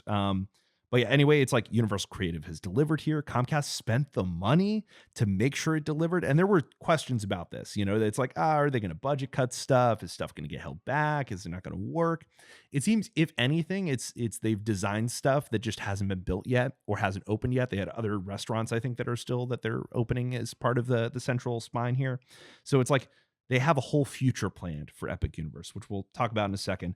But just comparatively to Imagineering, it's like, so often I feel like Imagineering is held back. Oh, that it's 100%. like creatively, I have full faith in Imagineering to deliver on these things. And you can see them in individual projects where it's like, no, you totally deliver there. You can just do it. But it's all about the budget. And I think with Comcast is like, they were just like, yeah, no, we're investing here. Like this is where we're going to put all the money down, whatever you need to make this work. And that's what they've done. Yeah, I think this came up when we were in Galaxy Edge the other day. Kimmy's like, why did they promise all this stuff? Why did they show the concept art with the Imperial transports and whatever? It's like, well, they messed up with the whole timeline thing, you know. But Imagineering came up with all that. The mistake was showing that to everyone and then saying you can't have this money. Now, Imagineering does often go over budget and time, but that's kind of like how creative projects work. But also, if we're going into economic uncertainty now, we will in a second. Yeah. We'll wrap up. To kind of like start getting in there and what's going to happen with the future and Comcast. Comcast is a cable company that tried to have a streaming service, and they sell internet. Yeah. So, what's everyone spending money on now? Like experiences and live entertainment and vacations and things in the real world. We're not going to compete with Netflix. It's just not going to happen. Yeah. Spend the money, because we need, like, for sure, Comcast saw Disney's revenue of 1/3 from theme parks moving up to like 55% from theme parks and cruises to, we got to do this. Yeah. Because this is how you're going to do it. We have all this IP we can license, and you put it out in the real world, and people are going to spend the money, because even when people don't have money, they kind of spend it to escape their lives. So yeah, they're copying Disney's playbook, but going like, okay, we also can't make the same mistakes. Yeah. Well, and they're willing to spend the money to catch up. Yeah. And that's the thing that, like, I don't think even Disney could have anticipated how much this is going to impact them, partially because they couldn't anticipate current events. But it's one of those things where it's like, Bob Iger was saying all the time, because shareholders were concerned at Disney that this was something that they had not properly planned for. And Bob Iger's like, well, we've invested billions of dollars and expanded all these parks and, done Galaxy's Edge and this and that and Pandora. And it's like, we spent the last 10 years. We knew that Universal was building something new. We've built all these other lands. We're fine. And I think that there's some hubris in that it's like, yeah, sure. No, maybe you spent that over time, but like the fact that you're going to build this brand new theme park and Universal is going to arguably have enough pull that you could have a Disney World vacation or a full Universal vacation and not even have to go to Disney World. That's the type of thing where it's like people are going to choose where they're going to spend their money, because you're also looking at like, they need more people to go there who have not even been before. And they might not have the money to stretch this stuff out over a week and a half to go to both. Mm-hmm. Maybe you can only do 4 days. And so you're going to have to pick, do I want to do my 4 days at Disney, or do I want to do my 4 days at Universal, where they just opened one of the best parks ever made? Yeah. Like that's the impact that we're talking about here. And I did see some speculation again of like, okay, well, what's Disney doing next? And, what does Disney have to do? There was some economic, sort of post, which was like, oh, well, Disney World has to build a 5th park now, which is not, from a common sense standpoint, no, you don't, no, Disney has even if they stuff in the books. Even if they had the money, I think it would be foolish to build a 5th park. It's stretch these out into full day parks. Yeah. Yeah. And that's the big thing. And we talked about that. It's like, Animal Kingdom, still a half-day park. It's like, I'm going to go there in the morning and then I'm going to go to Epcot. Like, that's what's going to happen. They're focusing less on animals being awake now. So, like, another Pandora style thing. Yeah. And you could do it. Like, I think, I know Joe Rohde's kind of in the mix again and doesn't like Zootopia, but I don't know, man. I wouldn't be surprised. You pop into a Zootopia biome, we're getting Zootopia 2. Yeah. And then, theoretically, like if you start in the forest biome of Zootopia and then transition into the city of Zootopia, that's it. There you go. And no one's going to care, man. It's the animal movie and it's the animal park. That's all people are going to think of. And I all respect to Joe Rohde and all respect the thematic integrity of Animal Kingdom, which Tropical Americas does continue. And I love that they're doing that. And they're tying in Indiana Jones. They're making it work. But yeah, Zootopia just makes sense there. Still, kind of moving on beyond that, Epic Universe still has more things in the works. And based off of already the hype and the potential success, despite economic uncertainty, which we're about to get into, I do think Epic Universe is going to do well. I think that's where people are going to spend money. I think Comcast is going to benefit hugely from this. And I think that they are going to go full, like, we're just going to keep going in overdrive. That it's like, you can keep building more worlds attached to Epic Universe and keep that park making money. Already they're teasing Zelda. There's Zelda in the stained glass at the Nintendo store there. There's a Zelda mosaic on the ground. And so it's like, clearly, yeah, you're going to build a Zelda expansion here. There's no way that you're not going to do that. Continue to expand Super Nintendo World. Creature from the Black Lagoon was originally going to have a boat ride, kind of like a tribute to Jaws. That was going to be in the Universal Monsters Land. That will probably happen eventually. I don't see that immediately, but I do see that down the line as like a smaller experience that they invest in. And then obviously a second Ministry of Magic ride. Otherwise, new worlds, you just think of like, what can you attach onto here? What's going to hit? Wicked is an obvious one. I feel like if the second Wicked film does as well as the first or even better, it's a guarantee that you're going to see that world be developed and put in there. There's no way that they're not going to do that. And then the other one that's more speculative, and we'll talk about at the very end of our segment here, is Lord of the Rings. I feel like if Lord of the Rings doesn't go one place, it's going to go another, but Lord of the Rings is going to get developed at a Universal park. Like, there's no way that they're not going to do that. It's the next thing. Yeah. And WB probably, I know there's Middle Earth Enterprises and WB. Yeah. And WB kind of has the rights to the characters from the movies, Mm-hmm. which is what's really funky. Yeah. And certain depictions of them, but then like Gandalf is kind of up in the air because he's in everything. There's this whole thing. Yeah. WB on hard times right now. If they were able and needed to license out theme park rights, like, they'll do it. Because WB is not building a theme park. No. They're just not doing it. And they already licensed DC to Universal. Not DC, but it's Harry Potter. They're the movie interpretation. Well, I mean, that more has to do with J.K. Rowling. Oh, no. DC's Six Flags. Yeah. Never mind. But they do that already. I don't think it's that big of a deal to them. They're like, yeah, we cannot pivot into theme parks and cruises. It's not happening for WB. They got no money. So. And now they're going to have even less money because now it's time to talk about economic uncertainty. Kirk, if you want to set us off here and sort of have a conversation. So we've all heard of tariffs at this point. And despite what you may have been led to believe. Tariffs are not a beautiful thing? They're not the God's gift to mankind? As someone who is a United States manufacturer and tries to purchase everything I can from the United States, there are certain things I cannot, such as stainless steel and aluminum.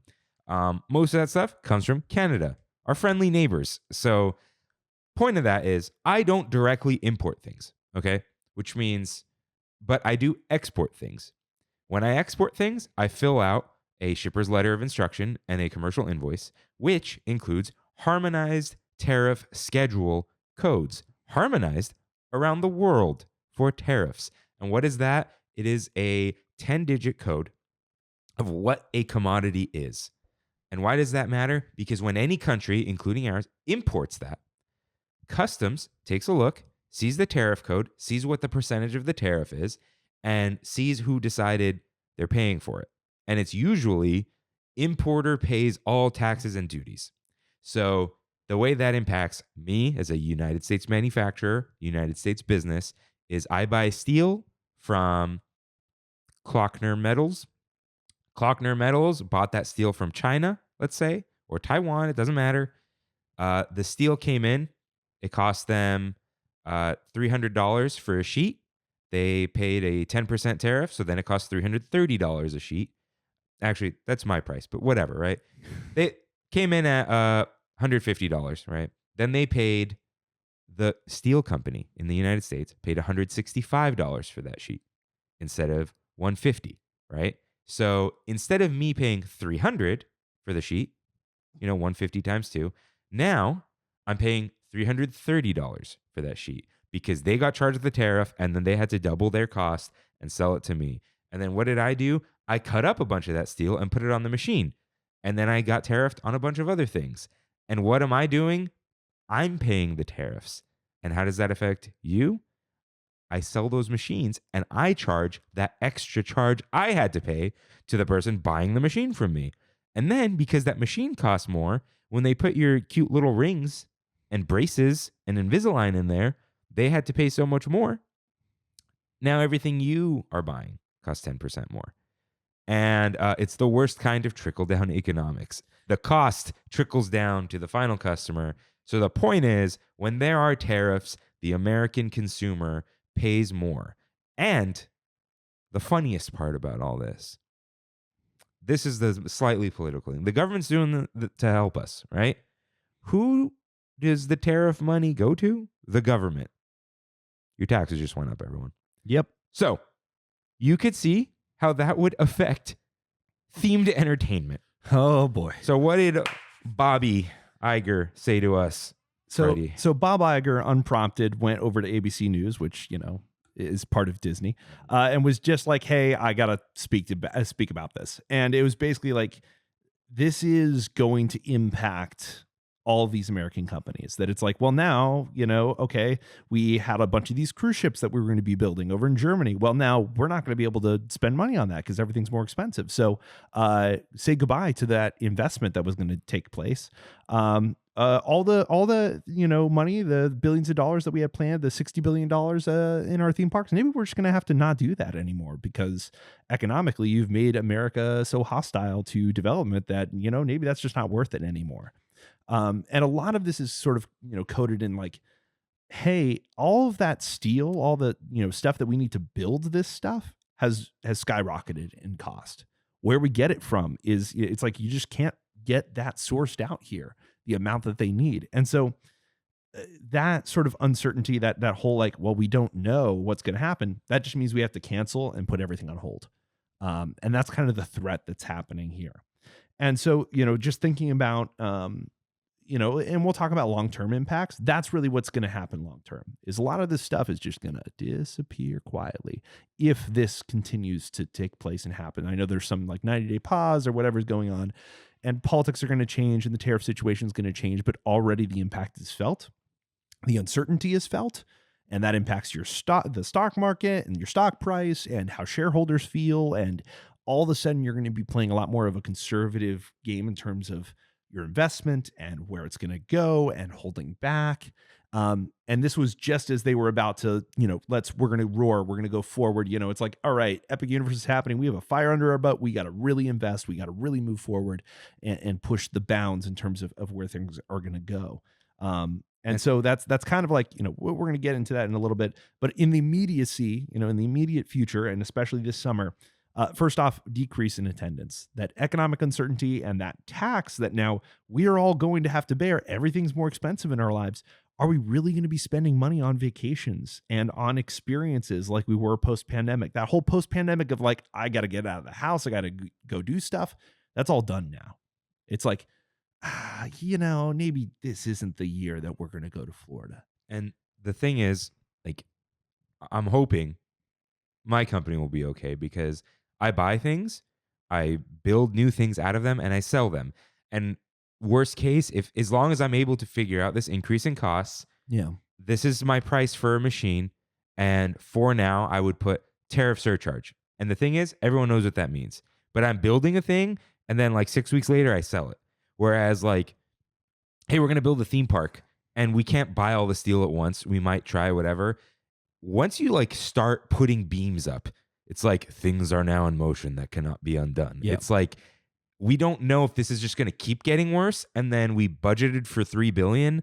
And then, things cost 10% more now. Now it's $3.3 billion. But then on top of that, while you're constructing things, you go over budget. Yeah. So imagine going over budget with percentages on top. So I will blame them a little bit later, but I can also understand, like, if you thought they were going to build the third theme park in California, it's like, oh, yeah, we can't like build a land right now because we don't, things literally change day to day. Yeah. And that's a problem. You know, if yeah. it was just like, I don't like the tariff situation, but let's be real. Like, if there was this, here's this push to change American manufacturing and industry, and we are just going to non-hostilely just, this is a 10% tariff for the world. This isn't like retaliatory. This isn't like screw you. It's just like, hey, we're going to try this out. This is like our economic policy moving forward. That's one thing. But it's just like this fighting, like beef on Twitter and stuff. God. It causes all this uncertainty and long-term planning. Like you said, you're building a theme park for 5 years. You're building a land for 3 years. You can't plan for that because, like I said, the 10% thing, it could last forever. It could last 4 years until there's someone else, right? Yeah. But that's enough for you to bake it into the cake. Yeah. But a week-to-week thing is like, pause. Hopefully things get better if we pause this villain's land. It's as long as our goals don't change, we can build it later. We'll just like, all right, refine it, maybe find a way to cut costs without cutting things like, oh, maybe in the year that we're pausing, there's a better way to make this, blah, blah, blah. But Yeah. where we're at, you can't commit to $3 billion because you don't even know what that's going to turn into. Yeah. You have no idea. Yeah. And the fact is, like, if it's already built, fantastic. Yeah. You just get to reap the benefits of that. So Universal, just the timing is miraculous. There you go. You have your brand new theme park. It's going to attract all these visitors. If people are going to be spending money, that's where they're going to go spend their money. And for, you know, stuff that has shovels in the ground, Tropical Americas, that's still going to happen. You're still going to just keep going. Things might change in the end, but it's like, you're still going to build that out. That's still happening. If shovels are in the ground, if things are happening like the Avengers e-ticket, that's not going to stop. You've already paid for stuff. You've already paid for supplies. You already have steel that you've paid for and is sitting in a yard somewhere. So you're already at this point where it's like, no, that's going to happen. But if there isn't shovels in the ground and it's still just sitting on the drawing board, it might just stay on the drawing board. And by the time you go 4 years down the line and the economic situation has changed, now you're back to, you know, throwing everything in full throttle. Well, now that concept has changed. Or, you know, it's just, you know, okay, we're going to do something else now. You know, it's like something else is popular. And so that's what we as fans should be bracing ourselves for, is that a lot of these things that have been announced, things are going to change dramatically. If it is, again, shovels in the ground, it's already dirt, it's already like permits filed even. Permits filed is one of those things where maybe it's 50-50 now. You know, if there's no permits filed, then it's probably not happening. If there's permits filed, it's 50-50. If there is contracts already signed, then you might be in more of, again, the direction of like, well, it's already moving in the direction. We already signed all these people. We're already moving forward. We already bought the things. So certain things, you know, will cost more to stop and start again. Mm-hmm. But like there's the new hotel going up for DVC, the River Country Hotel that was canceled and then put back, Reflections. The materials were probably used for the Polynesian Hotel. You know, it's like, okay, yeah, let's probably just go forward because by the time we finished the hotel, we were competing with Universal. We need hotel space. Yeah. They probably bought a lot of the material. And that's going to happen. Yeah. Again, in terms of like on the ground, like right now, it's like, again, decrease in attendance. I think we're already seeing it. This spring break, it's like this whole week, it's like, oh, if you had lower tier passes, you were blocked out. And it was empty at the parks. Like pretty much it was like, you know, you were seeing wait times that were half an hour down from what they normally would be. Yeah, like I've actually been able to park in the parking structure. Yeah. It's, you know what? It didn't affect the out-of-state spring breaks. Mm-hmm. Those were packed and you could not get in. Yeah. But I think out-of-state stuff, people already locked in trips. Yes. But now people are like, I don't know if I could go spend money on drinks and all this stuff. So on Friday, I rolled in, and Kimmy always rolls in a little later because of her work hours. And she was like, oh, I just kind of rolled in the Mickey and Friends, walked down, got on the tram. And that has not been the case. Yeah. Like beginning of this year, it was like I would even get there at 4 before everyone's off work, and it was a nightmare. So now it's just like, yeah, certain wait times are high because stuff's down or whatever, but it was like generally, oh yeah, we could just kind of get on this right now. We waited 10 minutes for Haunted Mansion at like 8 p.m. and there was no Phantasmic. Wow. Yeah. But it's crazy because it's like this is spring break, and the reactions that I was hearing from people was the same thing of like it was a madhouse last year, like this is crazy, and it's really less has to do with the people who already have booked trips, and it is entirely to do with people who are local. Yeah, that is like first off they were blocked out, and second off, I'm not going to go spend my money in downtown Disney. I'm not going to go spend my money drinking. I don't have the ability to do that right now, and I'm not sure that I want to spend my money there when I could spend it somewhere else. And it's one of the situations where like that uncertainty is felt by locals, by the population. But the more that continues, you're going to see the people who would normally book those vacations not do so.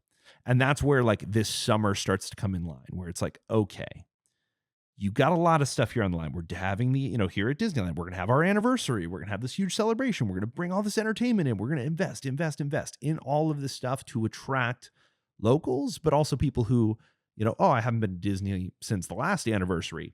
Time to go have some fun. Maybe they're not going to do that because of the economic situation. And so it's one of those things where you look at it and you're like, oh, okay, that'll be interesting.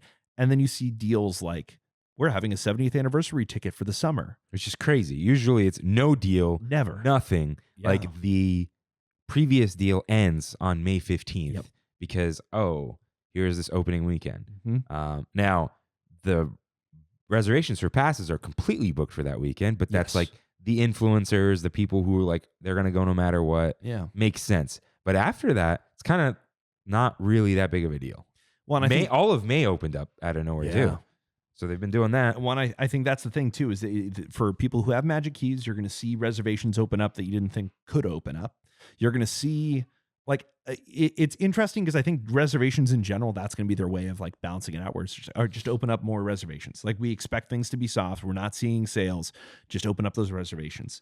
They're going to lean on the magic keys. It's always this balance where it's like, we don't like our pass holders. We don't like these people who are like kind of getting a deal off of us with this stuff. And now it's like, no, we need you to come here and spend money. Like, please, we're begging you, please come this summer, and that's the difference. You look at Florida and it's like, they're doing like half off kids. They're doing all these deals. They're doing crazy hotel deals now. They're just starting to start because the bookings are soft. And I think that's like, the more that you see a deal, the more you see stuff that just keeps going up and up. That's how you can tell how bad things are going to get. And I was listening to another podcast, Disney Dish, and they were talking about how it's like, the comparison of the deals that took place during the last economic crisis and all this and stuff. It's like, how far does it have to go before it's unprecedented? That this is the best deal that they've ever seen. It's like, that's your warning sign in terms of things not going in the right direction. So yeah, keep your eye on that. I did write down like, far off speculation. If things are bad and stayed bad for a few years, then that's when you'd start seeing stuff like blockout dates getting lifted, or reservation, not blockout dates, but maybe even the reservation system changing so that you'd have available we did days. recently see with like passes took a long time to sell out. They opened up an extra week in the holidays for the lower passes and like a bunch of extra Fridays. Yeah. And they lock those in for a whole year because they're like, okay, like pass interest is softer now. Mm-hmm. I'd wonder, I say this every year and we still get screwed. Like, will there be a price increase on passes this year? Like, I can't imagine them. No, I think you will not see, you might see slight increases, but you're definitely, I think things will hold for the most part. I think you are going to see deals, but technically the price will not go down, especially because the cost of things are not. Prices never go down. Yeah.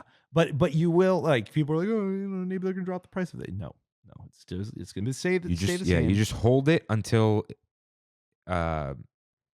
people's income catches up, and then you go up again. Yeah. So it will be, I think it'll be a while before ticket prices go up, period. I think it'll be a year maybe. Sometimes they've done it before, I think, where they've skipped October and they do it in February. Yeah. So yeah, that's what I expect. And when they do go up, it'll be a very small increase. They just won't be able to, do that without causing themselves more harm. And I think that's the big thing, is that they just have to hold off because it's economically not going to be feasible to increase your cost. You just need to get more people to show up. That's where it's, again, things are going to open up. Timing just couldn't be worse for Disney. Again, like the whole Epic universe, it's like, yeah, they built that and we don't have anything that's happening right now. So it's going to be really hard for them. They do, again, have stuff like Tropical Americas in the pipeline. Here in California, you have the Avengers e-ticket. That stuff's still going to happen. Again, if shovels are not in the ground, there's a chance that that's just not going to happen. In particular, for people who are, fans in Orlando, Rivers of America and Muppet Vision, these are things that technically have not been closed and shut down yet. I think Muppet Vision is like 2 weeks away from closing or something like that. And there's a huge, sort of thing of like, if things got dramatically worse in the next 2 weeks, it was like, maybe Muppet Vision is saved, which is like, wow, okay, that would be wild. I don't think that's going to happen. I think they're too far along on the overall Monsters expansion. Like, they're very close to just starting that construction. I don't see that stopping. And I think that is an important thing for them, because it's an not easy, but easy way to compete with Epic Universe. It's like, oh, our like weakest park. I know Animal Kingdom is like bare, but people love Animal Kingdom. Yes. People always go because it's different. It is zoo-like, Yeah. So yeah, it's like, oh, make Hollywood Studios not be a butt of a joke anymore. Yep. Like, okay, here's a Monsters Inc. roller coaster. Oh, all right, we're in. You know. And I think the same is the case of the Cars ride. Getting rid of Rivers of America. It's unutilized in Magic Kingdom, and that's kind of the issue. Is it's like, yeah, no, sure, scenically, it does all this stuff and it enhances the park, and you have massive water. But yeah, no, they just need more capacity. They need more attractions. It's the most visited theme park on Earth. They need more capacity. And so eating up every piece of land for that is just what they're going to do. So I think Cars Land is definitely a guarantee. I think Villains Land is one of those things that you see they hold off on. They know they want to do it. The fan reaction alone at the convention is part of the reason that they convince the executives to do it. It's like, Imagineering pitches a lot of stuff. They show us a lot of things just to get a reaction out of people, because it lets them tell the executives, this is how we know that this is going to work. And Villains Land is one of those things that they're just betting on big, and it's going to happen eventually, but maybe even further back than they planned. And that's like, again, there's speculation of like, well, what's going to happen in Disney World? And I was like, if they hypothetically were to do a fifth gate, just because the shareholders were begging them to do it, they'd hold Villains Land for that. But I still think it's going to happen at Magic Kingdom. I think that they're still set there. I think they have everything lined up for it. I think them having the permits and having everything cleared with, I forget the people who do permits now, whatever the new tourist regulation thing is in Florida, like in Walt Disney World. Oh, the Reedy Creek. Oh, the oversight committee or whatever it is. Yeah. What was Reedy Creek, but they already have this stuff approved. That's why it's eventually going to happen. It just might get delayed. Yeah. Anything else that you want to talk about economic uncertainty? The only thing is, like, there's a problem with the tariff situation and construction. However, I think this is a problem with Bob Iger. A better CEO can convince shareholders to weather the storm, because this has happened before, with other things. Like, this is the problem with publicly traded companies. There's always short-term outlook because you have to please the shareholders. And for anyone who doesn't know why, like, oh, why does the line always have to go up? Because it's on the stock market, it has to.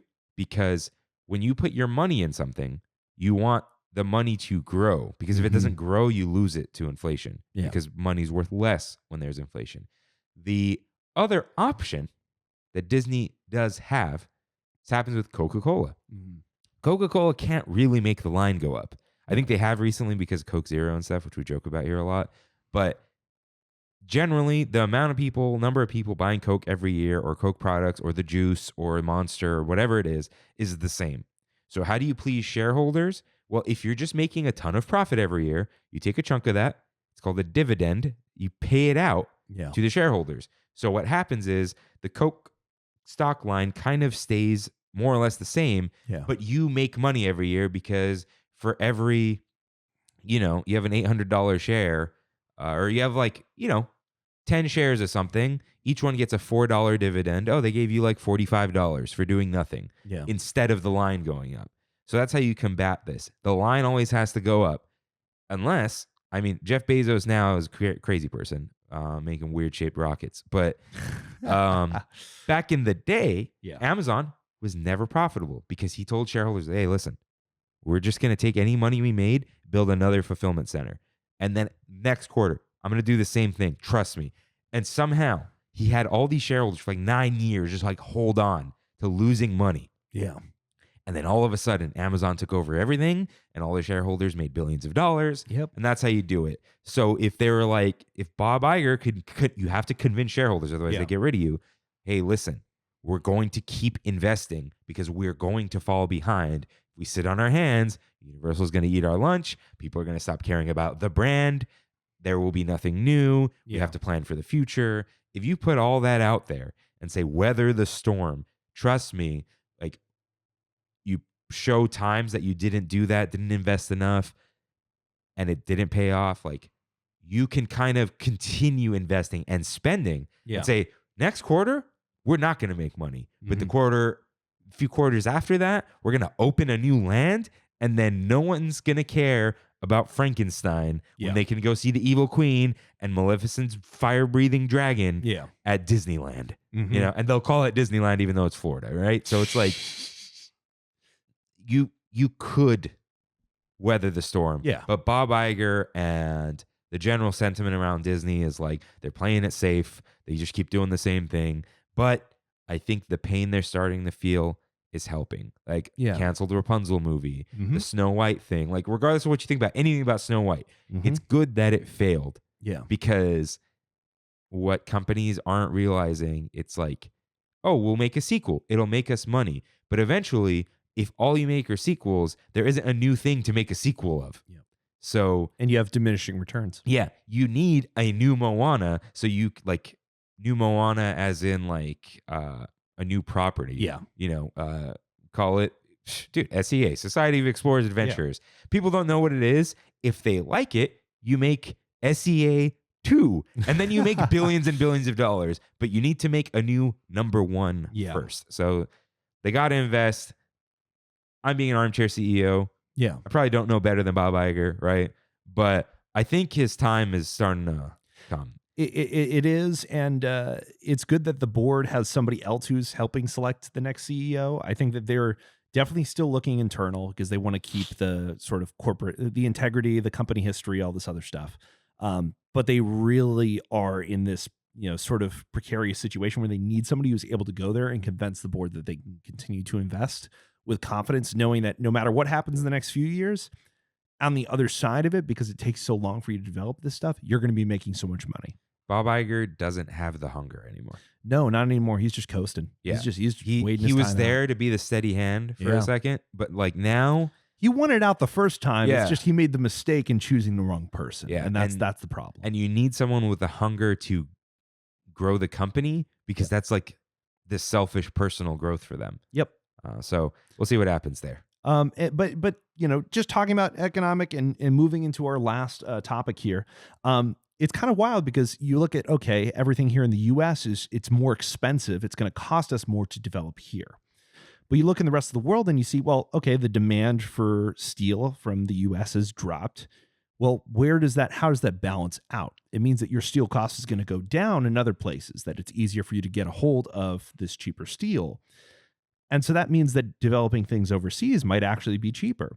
That's why as so many companies, they were talking about this is the inverse effect of like, why would I build a factory in America when it's like, well, now it's cheaper for me to build a factory somewhere else to ship to the rest of the world. You guys want to isolate yourselves? Sure. Yeah. Even a US company. Actually, this is going to hasten us moving stuff overseas. That was what they were talking about. It's just the adverse effect. It's stupid, this whole entire thing. But that also can affect theme parks where you literally see, and I know that this doesn't have everything to do it, but literally the tariff situation is happening. And it's like a week later. And Epic Universe is opening up all this stuff. And then it's like, oh man, Disney's in a bad position. And here comes another blow, Universal Studios Great Britain. And I know you already talked about this a little bit on Trammin, but I just wanted to get a little bit more into it. Just the timing of this announcement is just wild that it's like, the stock market's going crazy, all this stuff. And it's like, yeah, we're going to go over here and spend about $8 billion and build a new resort. Yeah. And it's just crazy that the tariff situation, I'll bring it up again just because this is important too. People I didn't explain it. People may be wondering, like, what is the point of tariffs? The point generally is if you are making something in the United States and another country says, hey, you can make it 10% cheaper here. In the US, you put a 10% tariff and go, hey, don't make it over there.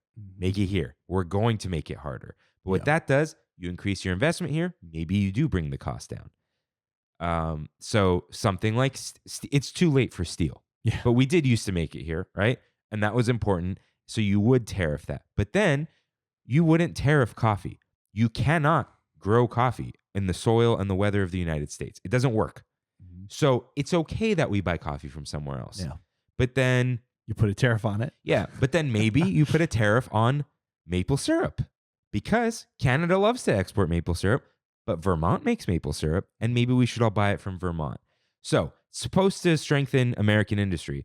But now no one else is tariffing China and all these places and the rest of the world is becoming friends. Yeah. So even though Universal is here, they put a little office in Ireland, right? And call it Great Britain. And then Universal Ireland / Great Britain buys the steel from China and has it shipped without hitting the US. Yeah. And now suddenly it's like, the tariffs don't matter here. Doesn't affect our bottom line. And we're going to build a park where the whims of the United States government don't affect our income. Yep. Now, yeah, there's other governments, but they're always going to be. So yeah, we're going to get income from other places now. And then you're building it in the UK and the UK government is like, yes, please. Yes, build it here. We'll give you all these incentives economically. We're going to give you all this stuff. We're going to rush your permits through. We're going to do everything. Yeah, because we Brexited. Whoops. Bad idea.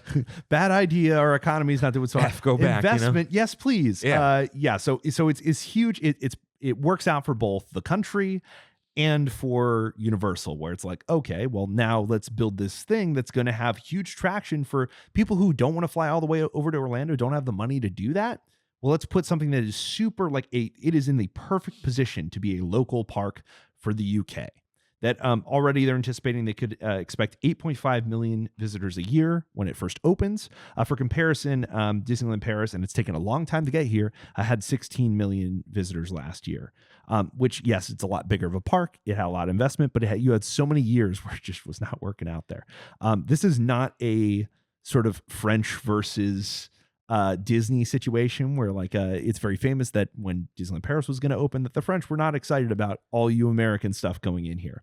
The UK really loves Americana. They really love these stories and Hollywood and movies and stuff like that. And so it works. It's a perfect, perfect storm. It's a perfect connection with the audience there. It's going to work well. The UK already has a ton of tourism that goes to Orlando and even to Hollywood Horror Nights. So you already, Universal knows, all right, we're already getting 10 to 20% visitors, a year that are coming from international, places. And in particular, the UK, there's a market that's interested in us. And there isn't there isn't going to be this antagonism towards it. Yeah. Because Britain has pride in its history. Yes. But it doesn't have this insane cultural pride and ego that Paris specifically has. Yeah. Because the rest of the French are pretty cool. And I also hear Paris isn't as bad as people say it is. But it's they reject modern corporatism and powers and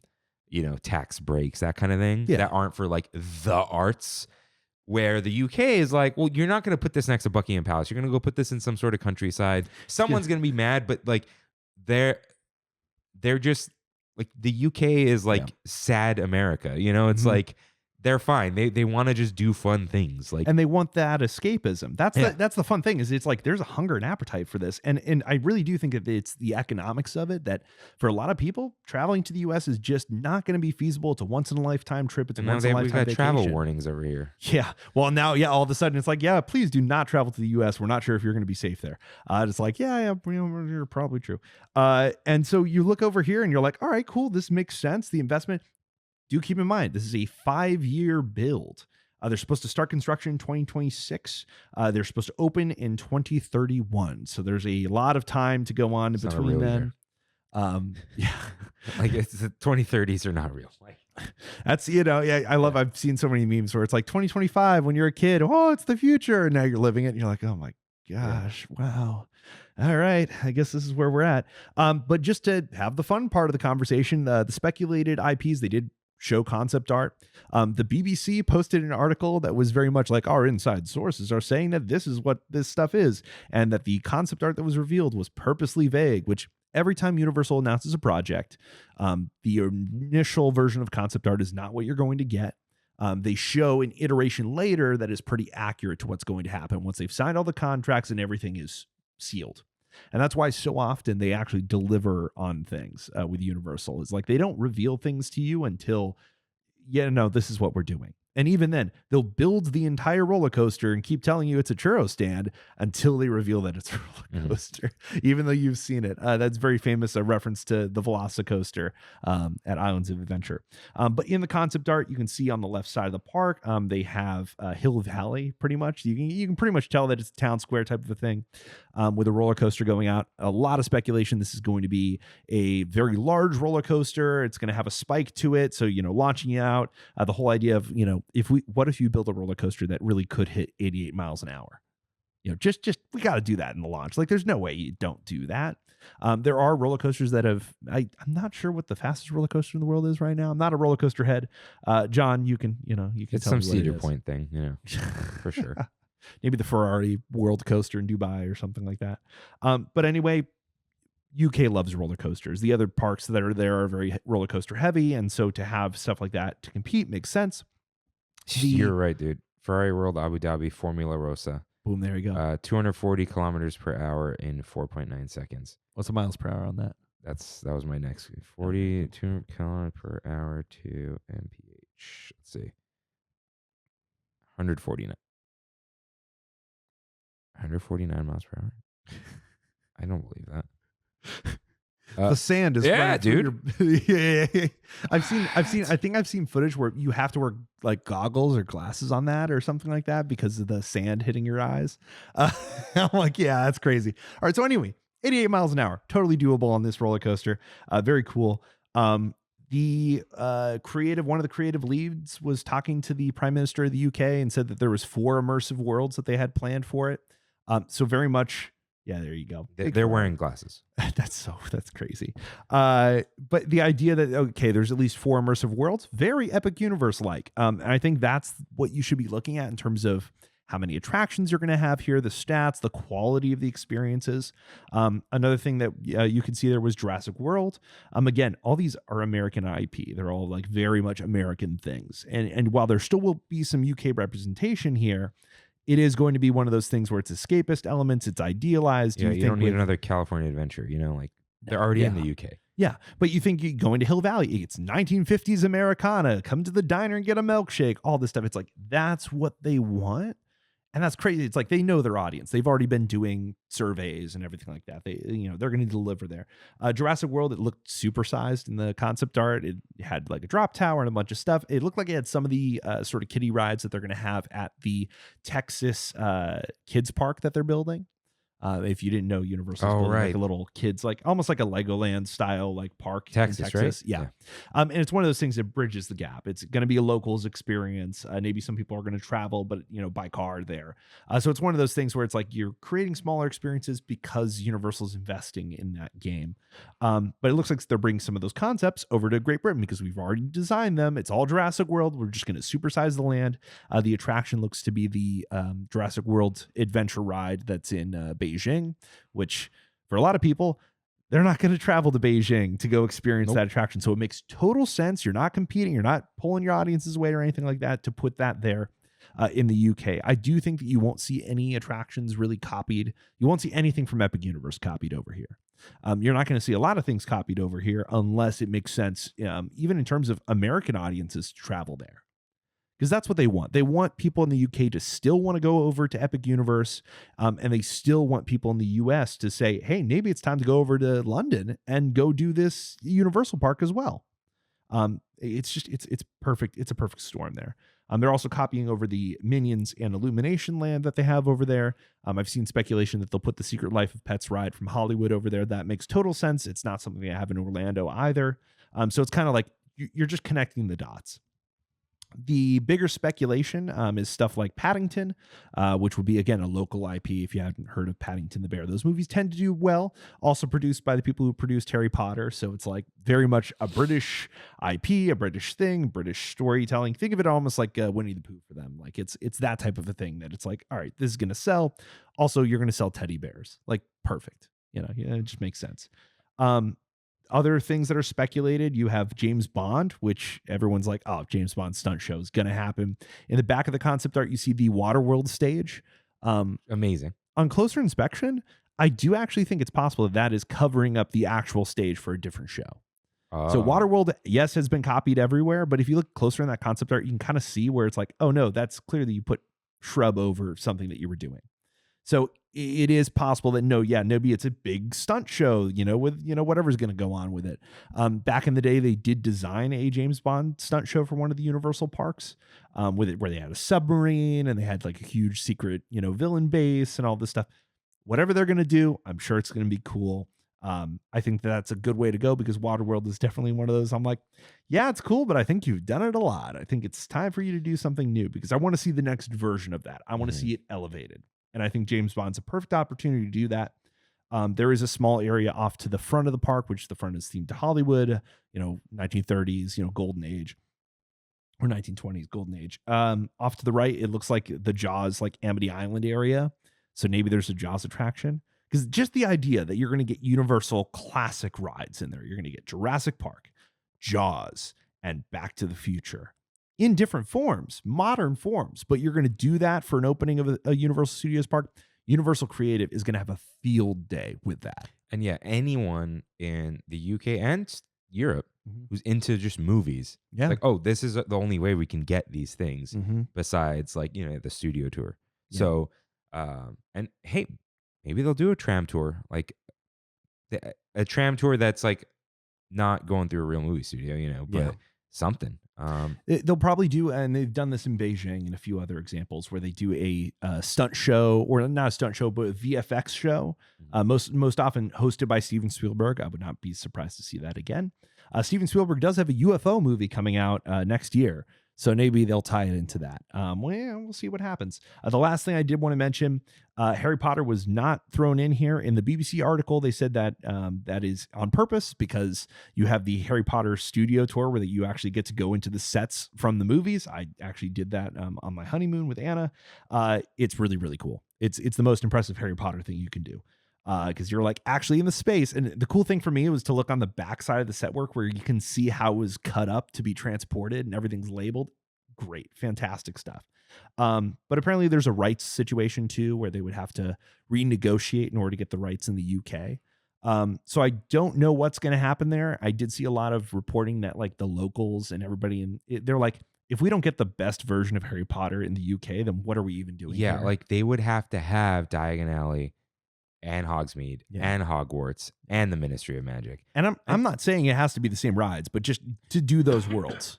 Are they putting this out like in the countryside somewhere? Yeah, it is. Yeah. I can imagine them building a Harry Potter theme park. Yeah. Like hold on to it, let WB sweat, or work on a deal. Yeah. I mean, here's the thing. Wizarding World is the IP company is partially owned by WB anyway. Yeah, I think so. So I could imagine them licensing it anyway. Yeah. And doing a cross-promoting thing like that. It's not going to be the sets, but I think they wouldn't. So I have this thought about this whole land. They're not doing the portal thing. No. It's just like, here's Universal Studios. And I'm dead set on them calling it London. Universal Studios London. Because the rest of the UK doesn't like England. So yeah. So I can imagine them doing this. It goes well, right? Or hopefully it goes well for them. They bought more land, right? Out in wherever it is. And they do a Harry Potter themed land. Yeah. And everyone can enter through the train without trying to go from one park to another and whatever. Just like, this is the Wizarding World. Yeah. And I think the Wizarding World is what they call it. Yeah. And would be amazing because you can do the England Ministry of Magic because that's what the movies are from. You do a proper Hogwarts that you don't have to build on the side of a hill in Los Angeles. You know, it's maybe like, even Hogwarts isn't an attraction. Maybe you just get to stay there. dude, a Hogwarts hotel, Yeah. that would be insane. You get like sorted into your house. Well, and all that and kind of stuff. imagine that they're like, there's a hotel side to it, but then you have the Great Hall, and that's like a super, dining experience. But then it's like you do it like Star Cruiser, where it's a hyper expensive, dream suite, but like people can book it. Yeah, of but thing, probably don't do it like Star Cruiser. You know, Not honestly, they could do a hotel, Mhm. right, that is possibly only open to guests Yeah. and theme park ticket holders, like day ticket holders Yeah. or whatever, or someone who has entered the park for the day. Mhm. And there is the hotel part, right? A Great Hall reservation experience or something. Yeah. But even walk through things that work with the wands. Yeah. That way you get this immersion without having to do. The idea that Hogwarts, like, you wouldn't put a ride in there, but it's a walkthrough. It is, we built Hogwarts. And I think that's the thing, is it's like, we have Forbidden Journey everywhere. But here, you actually go to Hogwarts. You walk inside of it. You can stay in Hogwarts if you want to, if you won't have the cash. Yeah. And yeah, like you could still do a Hogwarts ride the way like Cars Land has the main area of Radiator Springs, and then it's inside of the ride. Like we've learned people don't care. It's okay. Mhm. So I'm excited to see what's going to happen, because it's just interesting to see a new studios park in England. Yeah. It's just like, oh, cool. We don't hear about foreign theme parks that we care about too much. Like, at least since Shanghai. And even then, like, we weren't around to hear about Disney Sea. Yeah. Well, and it's one of those things too, that this feels so much more reachable, that you're like, oh, I could fly to Europe. I could make that happen. That makes sense. And it's flying at England, where they speak English. Yeah. So for American audiences, like, oh, this, yeah, I'll have that like, vacation. Kimmy wants to go back. 2030. All right, got it. Kimmy wants to go back to London. She wants to go with me. It's like, at this point, like, hey, I know there's all this history. Yeah. Let's just wait for Universal Studios to open. Why not wait? Yeah, there you go. If it's going to be 5 years, go for it. Yeah. I can go a million other places in the next 5 years, Yep. But anyway, targeted opening 2031. I see nothing stopping them. And with the tariff situation, it's probably their smartest investment yet. On the other end, Disney had a very clear response. Right after this, they had updates to Disney Adventure World, which is their rebranded studio park, where they're kind of also doing the whole, like, we have a bunch of immersive worlds, and you walk in here and it's Art Nouveau and stuff. It's super funny, because it's like, we're going to kind of copy the homework a little bit of Universal, because we have to. But they already have World of Frozen, that opens next year. The Lion King Pride Lands attraction and land is going to open up in the coming years. They're going to start construction on that soon. That's already like pretty much lined up. They'll have a third immersive land that they're going to add to that park. So it'll have Pixar, it'll have their Avengers Campus, it'll have Lion King, Frozen. My speculation is either they're going to go back to Star Wars and do something new that's tied into The Mandalorian, or you're going to get Avatar and they'll do another, Pandora, because that's clearly like, it's Star Wars or Avatar. It's one of those two. You're going to put them in there. Lastly, mentioning Disneyland Paris, a third gate is something that is contractually obligated there. They actually renegotiated with the Paris government, or the local government, to push it back, because they were going to reinvest in the Studios Park and reimagine it. Currently, the negotiation is that they have to start construction by 2036 or 2040 if they don't have 22 million visitors a year by 2036. So it'll be interesting to see how Disney balances this out. I think it gives them plenty of time for 2031 to happen and Universal UK to happen, and there can kind of be like, what's the response? What's the reaction here? And what do people want these days? Yeah. Do we build an epic universe type? Not like that, but like, hey, here's just 3 or 4 immersive lands, or do we just build a studios type park of just like, hey, here's Moana, and then here's Utopia, and there's just like whatever, What are we going to do here? And you just think it's like, that's a decade of movies coming out and new stories being told, that at the end of that decade, what is popular? What are we going to build right now? My very quick, my constant speculation over Hollywoodland these days, if Avatar doesn't go there, right, which it doesn't seem like it's going to. I think it is. I think at this point it's pretty set and certain. I think that it comes down to the fact that Monsters Inc. ride, they're clearly going to take some of those animatronics and just ship them over to Florida, and that was already a set thing. Animatronics, those aren't animatronics. They're not. They're just. But you put those in the roller coaster, it's going to look great. Yeah, it's going to. So But my speculation for that, and if Avatar goes there, then there's all this other room for the forward stuff. Yeah. Was Disney is probably waiting for the next big thing that they Mm-hmm. do. Too late for Frozen. Yeah. If they had known Frozen was going to be the next big thing, we would have already gotten it. Yep. And we kind of do with this world of Frozen and Disney Sea, but the other countries are way more into it Yeah. than we are over here. And I think if they're working on, what is it, Frozen 3 and 4, Yeah. they're doing 2 movies and they're going to, do all this stuff planned out. I think that they're waiting for that to make their move at Disneyland, and they'll time it right with that. I think that that's a plan still, but we'll see. Yeah. So yeah, there's just a lot of stuff going on in the world. Yeah. Will our reservation system go away? Will there be 1,000 more deals going on? I that's what I Yeah. expect to see. And it's like, even for right now, like Anna and I are trying to look at doing a vacation in Orlando at the end of this year. When do you jump? When do you bite the bullet? When do you book? Will there be a deal that you Yeah. jump on or whatever? That's the type of thing that it's like, maybe just to hold off for a few more moments. And really, once that summer season is biting and it's not, That's exactly what I was working, going to say. that's when to go. That's when to book. When August hits, Yeah. July's gone, bookings are down or not, then companies would be like, we need to make some of this money back in the winter. Yeah, Hey, you want to come out here? please. Yeah. We're begging you. But Yeah. that's it. So as always, we'll see what happens. Changes week to week, but there are a lot of things coming up. A lot of things have been set into motion that cannot be undone for sure. But it will be exciting to see more stuff coming out of Epic Universe and seeing truly where Disney will be forced to compete.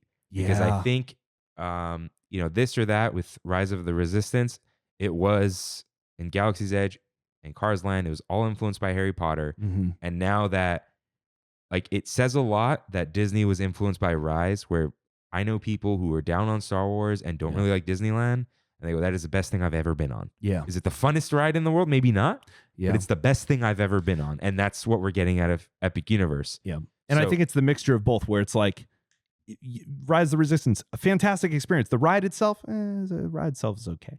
And Epic Universe is like, fantastic experience, and the ride's the best ride ever.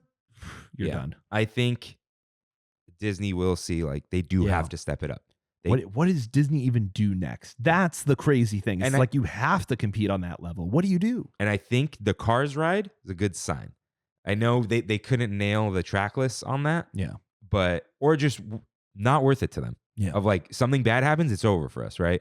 So the fact that they're dirt, jump, whatever, it's all right, they're thinking we can't just do trackless in a box anymore. Yeah. Right? You can't play it safe. You got to make stuff that's visceral and intense and brings you into the story. It's why, for me personally, Indiana Jones Adventure, still world class, still one of the best things ever made, because it delivers on everything. Yeah. Great experience and a great ride. Yeah, and like you said with Universal, I think maybe the next thing for Disney is a trackless style indie.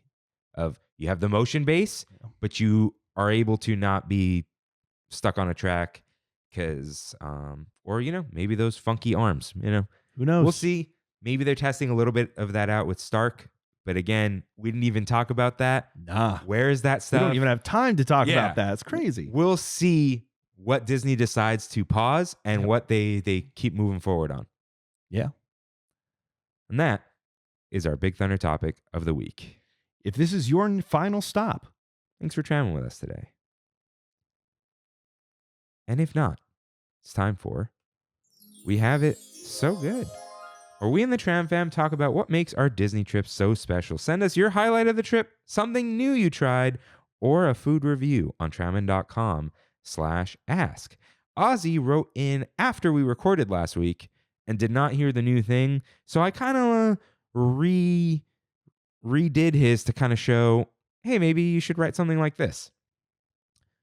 So Ozzy, I did rewrite this, but everyone listening. Oh, and I should tell them the new rules, they're not rules. We're not directed at you. You wrote in at 8:30. We were already done. So, hey, Kirk and Rain, I hope you're doing well. We have it so good. We wanted to try some of the food at the booths for food and wine, so we tried the Mickey shaped macaroon with Snickers, and I'd say it was a 6 out of 10 because I didn't care for the peanut butter taste. But after that, we got drinks at Pim, and I got the Litmus Lemonade. A solid 8 out of 10.